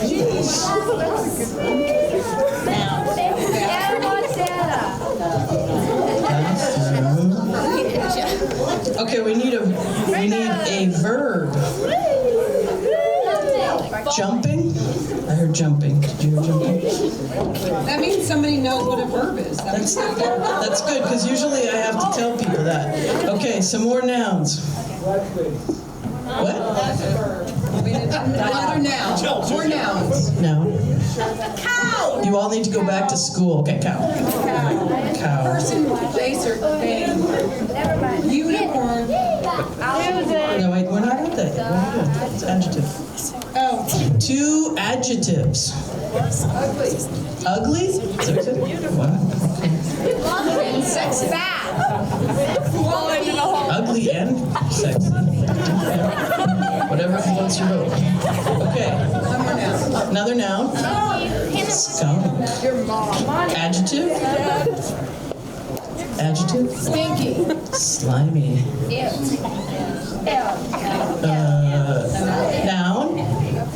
Tadpole. No, name brands here. Puffy jacket. Okay. Adjective. Dainty? Dainty? Is that what you said? You guys, get your minds out of the gutter over here, you crappers. Is that later? Oh. I know, I'm just kidding. I'm kidding. Now? Yes, it is.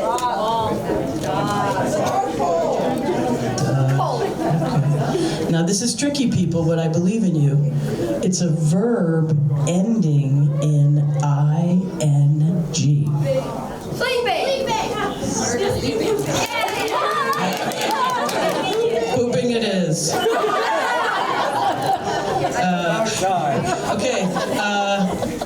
A name, so a personal pronoun. Elizabeth. Okay, we got Elizabeth. Yay! Oh, they're easily amused. I like that. 2 more nouns. Star. Space shuttle. Iceberg. What are we talking about?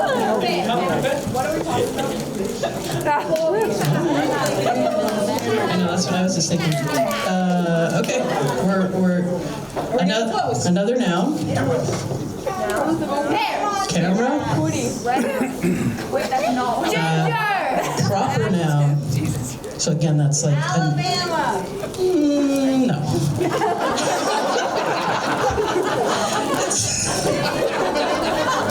Said the English teacher. What? Proper noun.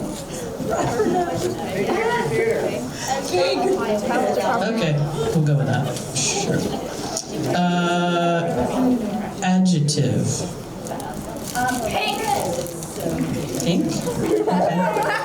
What do you think that one was? Okay. Noun. We're getting close. Yeah, I heard porn too. I thought it was just me, shit. It's like, did you just hear porn? I heard porn. Why not? A noun and an adjective. That's the adjective. What's gargantuan, I'm afraid to ask. What's the noun? Eggplant.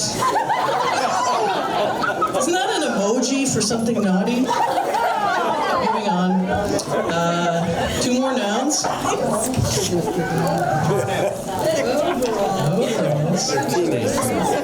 And liver.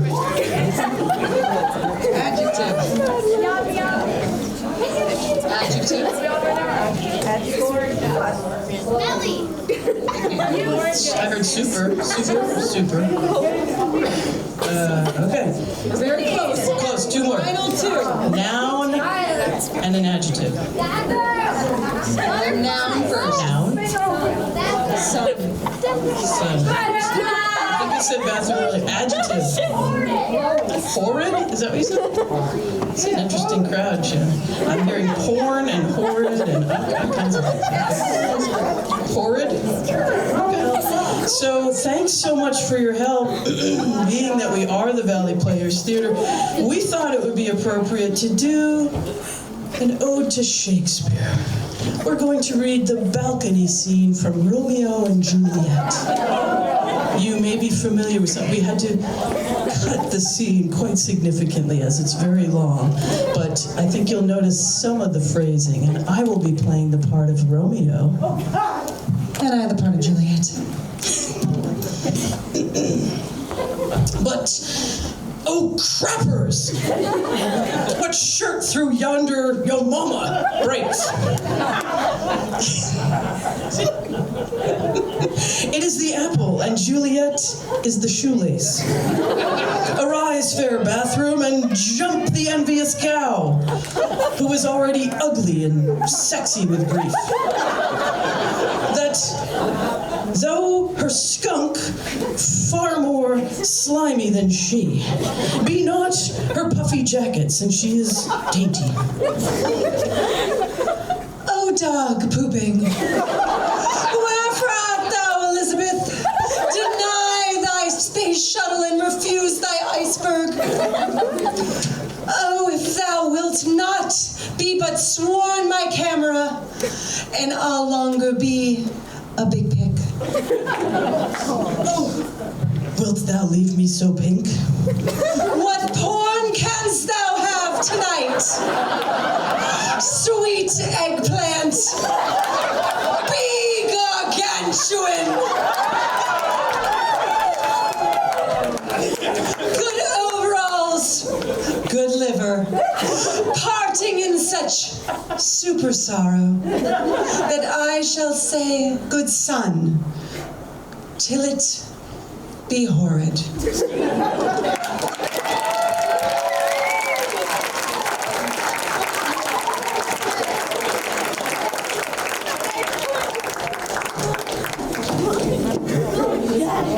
Well, that was fun. I liked the horrid porn. That was good. Who's going to top that? Like, really? Come on. Next up, no pressure, Jennifer Roberts with Stephen. Am I ready?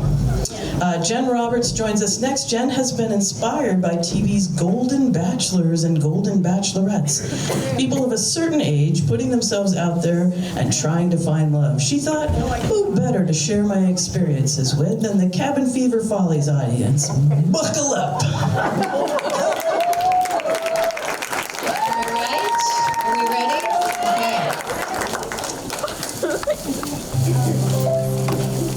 Another year's gone by, don't know where it went.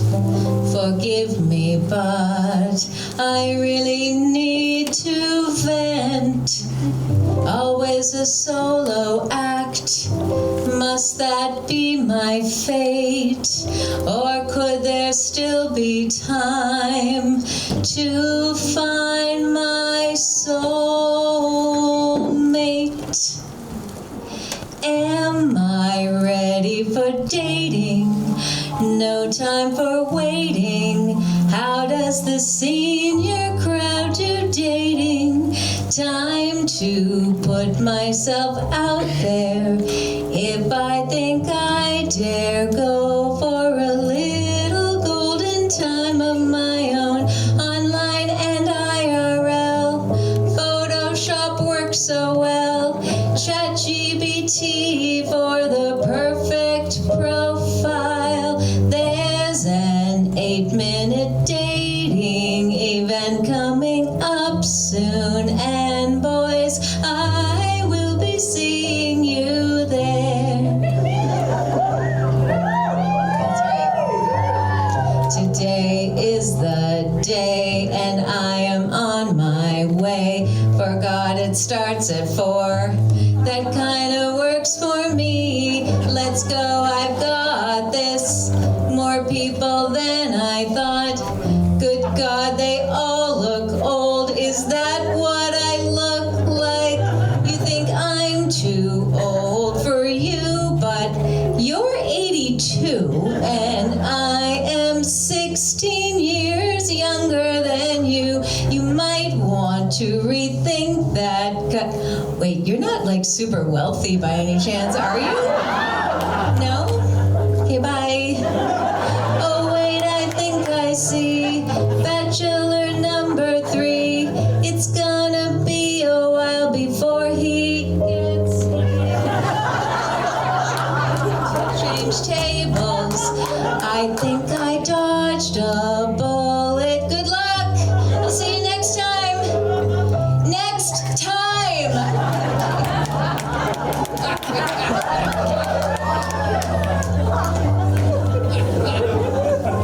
So far, so good with this one. Very nice and is quite handsome. He loves animals. Now wait, what's that? His favorite hobby's taxidermy. Time to move on with this journey. Please, universe, just one good match. One was quite the talker, not really a shocker that his favorite subject was himself. The next had lots of questions, future suggestion, though don't ask for someone's credit score. Last date of the night, shot and gave it my best anyway. Not quite what I expected. I'm not dejected though, 'cause I have only just begun. Just in case anyone is interested, my Match.com profile name is VT Jenny Cabin Fever 2026, or you can call me at 867-5309.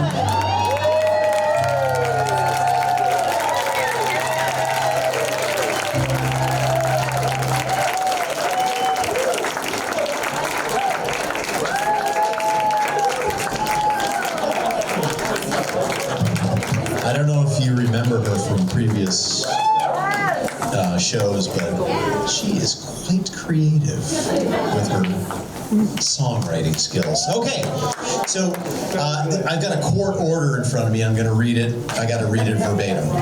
Okay. Marty Mediocre. Oh, I'm sorry. I didn't see the accent. Sorry. Marty Mediocre is lucky to be with us this year. Performing for Cabin Fever Follies is one of his favorite things to do, but also because of the premium time and a half community service hours received for taking part. Doesn't he seem happy? So up until last week, he would fulfill those hours by the end of April until, unfortunately, due to a recent discussion with Judge Smith of the 3rd District Court of Rutland County, things have changed. Yes, Mr. Mediocre will still be done in April, but now in the year 2031.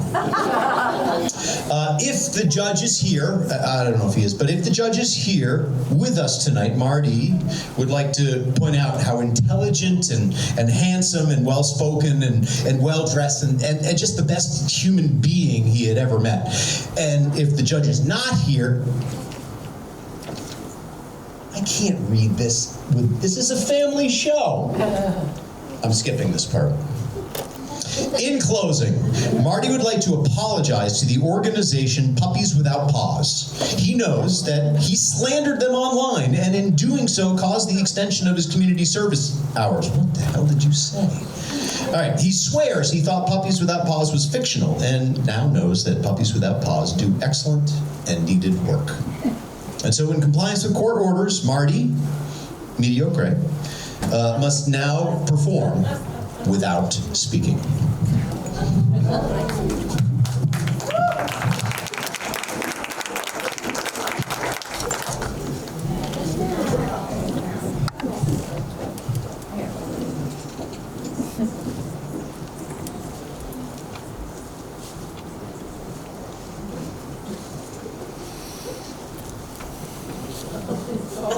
Allison!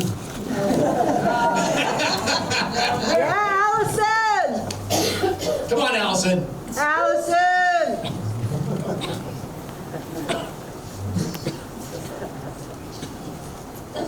No.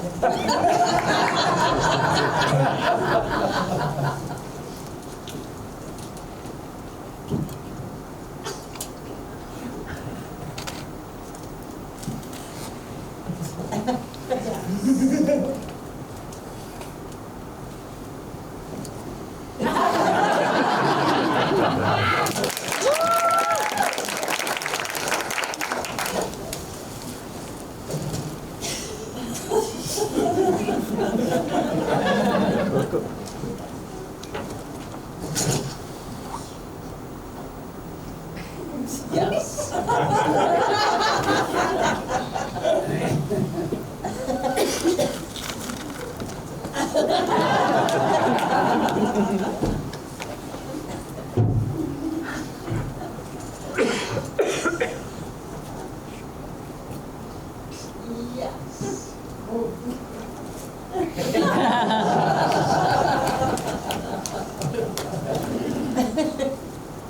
Ace of hearts.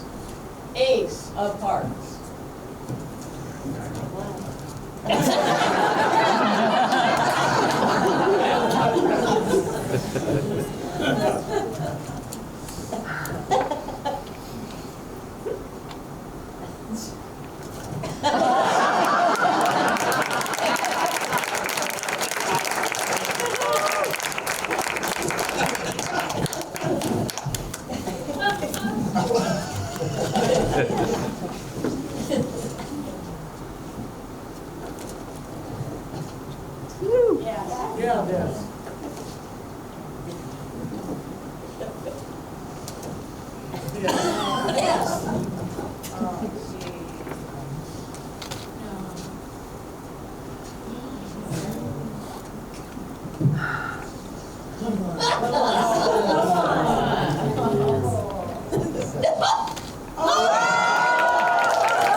So from the side, we have no idea what was on the cards. What happened?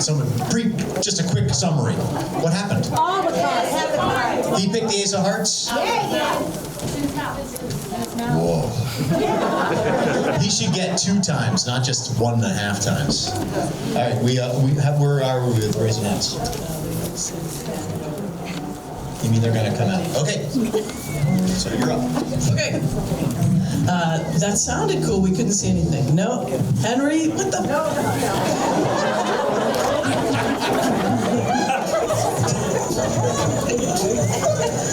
You shouldn't have said Raisinets.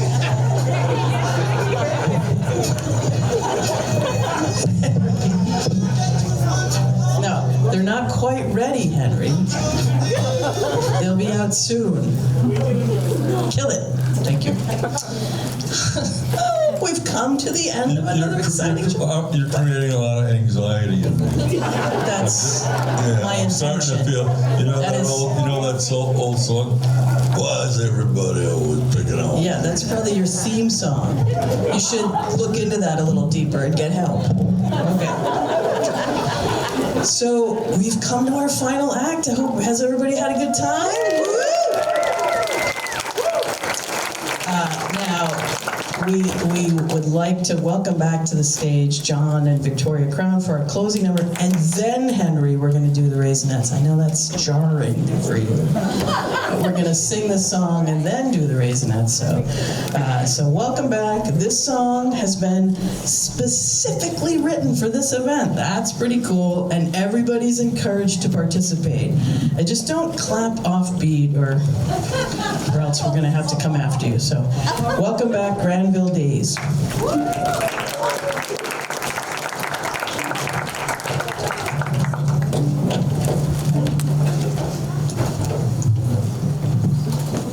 All right, we're back. The big closing number. Now here we go. Hey, Vicky's mic. A little preamble here. 1, 2, table 3, 4, 5, 6. All right. If you look on here by the flowers there, there's a little number. You'll see your part when it comes by. You guys have been a great audience. The big closing number. Are you ready, honey? God, I hope so. I'm ready. Are they ready? They were born ready. All right, this song has a chorus, and we need you to learn the chorus. The chorus and sing it with us. It's 4 lines, but the first and the last line repeat, so it's really only 3 lines. It's not that hard. It goes like this. I get my jollies at the cabin fever Follies with you. Every spring is what I look forward to. Old friends and cheer, Raisinets and beer. Ew. I get my jollies at the cabin fever Follies with you. Easy, right?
cheer, Raisinets and beer. Ew, I get my jollies at the cabin fever Follies with you.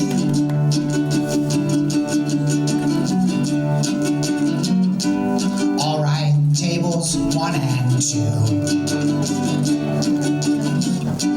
Here's what I want from you. When I give you the cue, Not yet. what I want from you. Give me a big hee-haw, tables 1 and 2.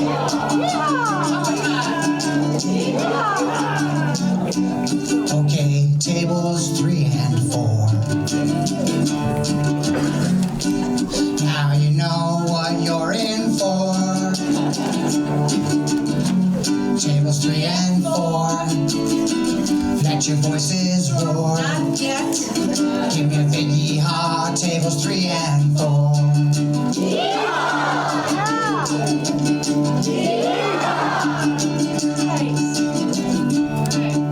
On to tables 5 and 6. You know you have to pick up all of that stuff, right? Now just for kicks, a big yee-haw from tables 5 and 6. Not yet. Let's hear what you got, tables 5 and 6.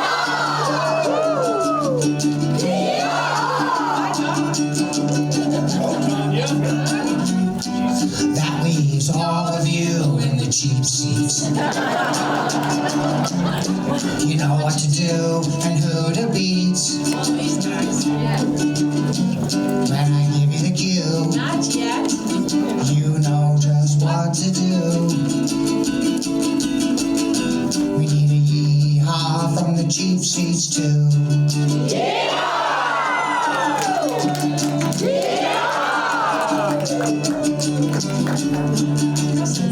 Get my jollies at the cabin fever Follies with you.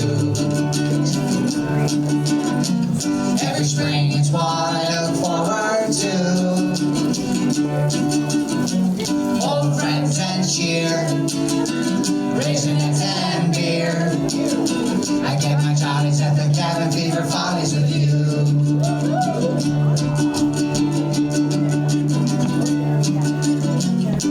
Special thanks to Doug and Susan.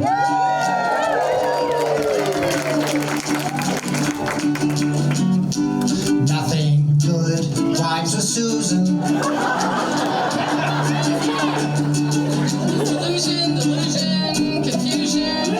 I can keep going. Really? You're gonna wait till now? I had a year. You had a whole year, and you're gonna wait till now? Well, you're cruising for a bruising with your refusing my amusing conclusion that nothing good rhymes with Susan. Don't encourage him. We think you're funny. I kept my jollies at the cabin fever Follies with you. Every spring is what I look forward to. Old friends and cheer, Raisinets and beer. Ew, I get my jollies at the cabin fever Follies with you.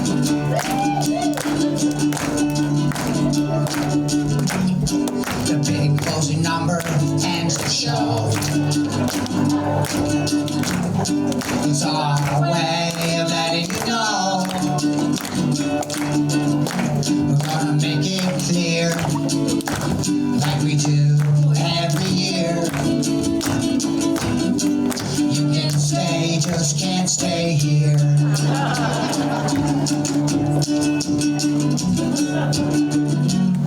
The cabin fever Follies are over, it's true. Now it's next spring I'm looking forward to. The hard part is here, waiting for another year to get my jollies at the cabin fever Follies with you.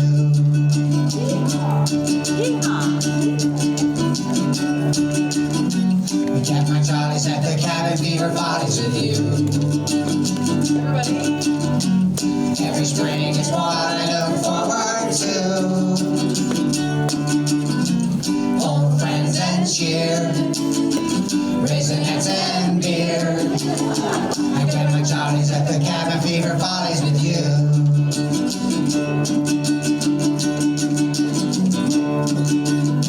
I got my jollies at the cabin fever follies. We'll see you all again next year.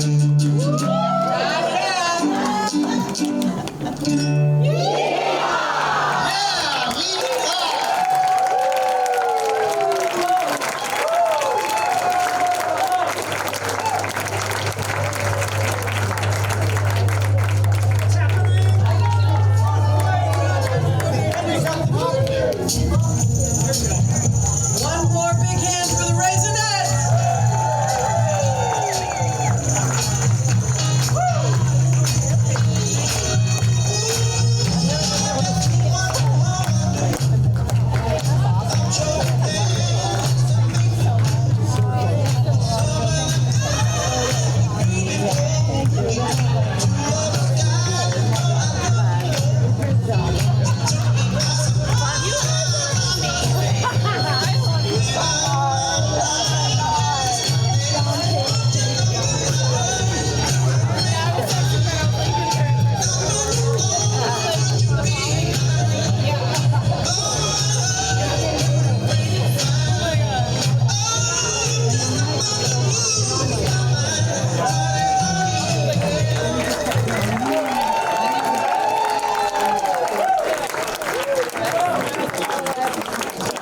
All right, well, as they said, you don't have to go home, but you can't stay here.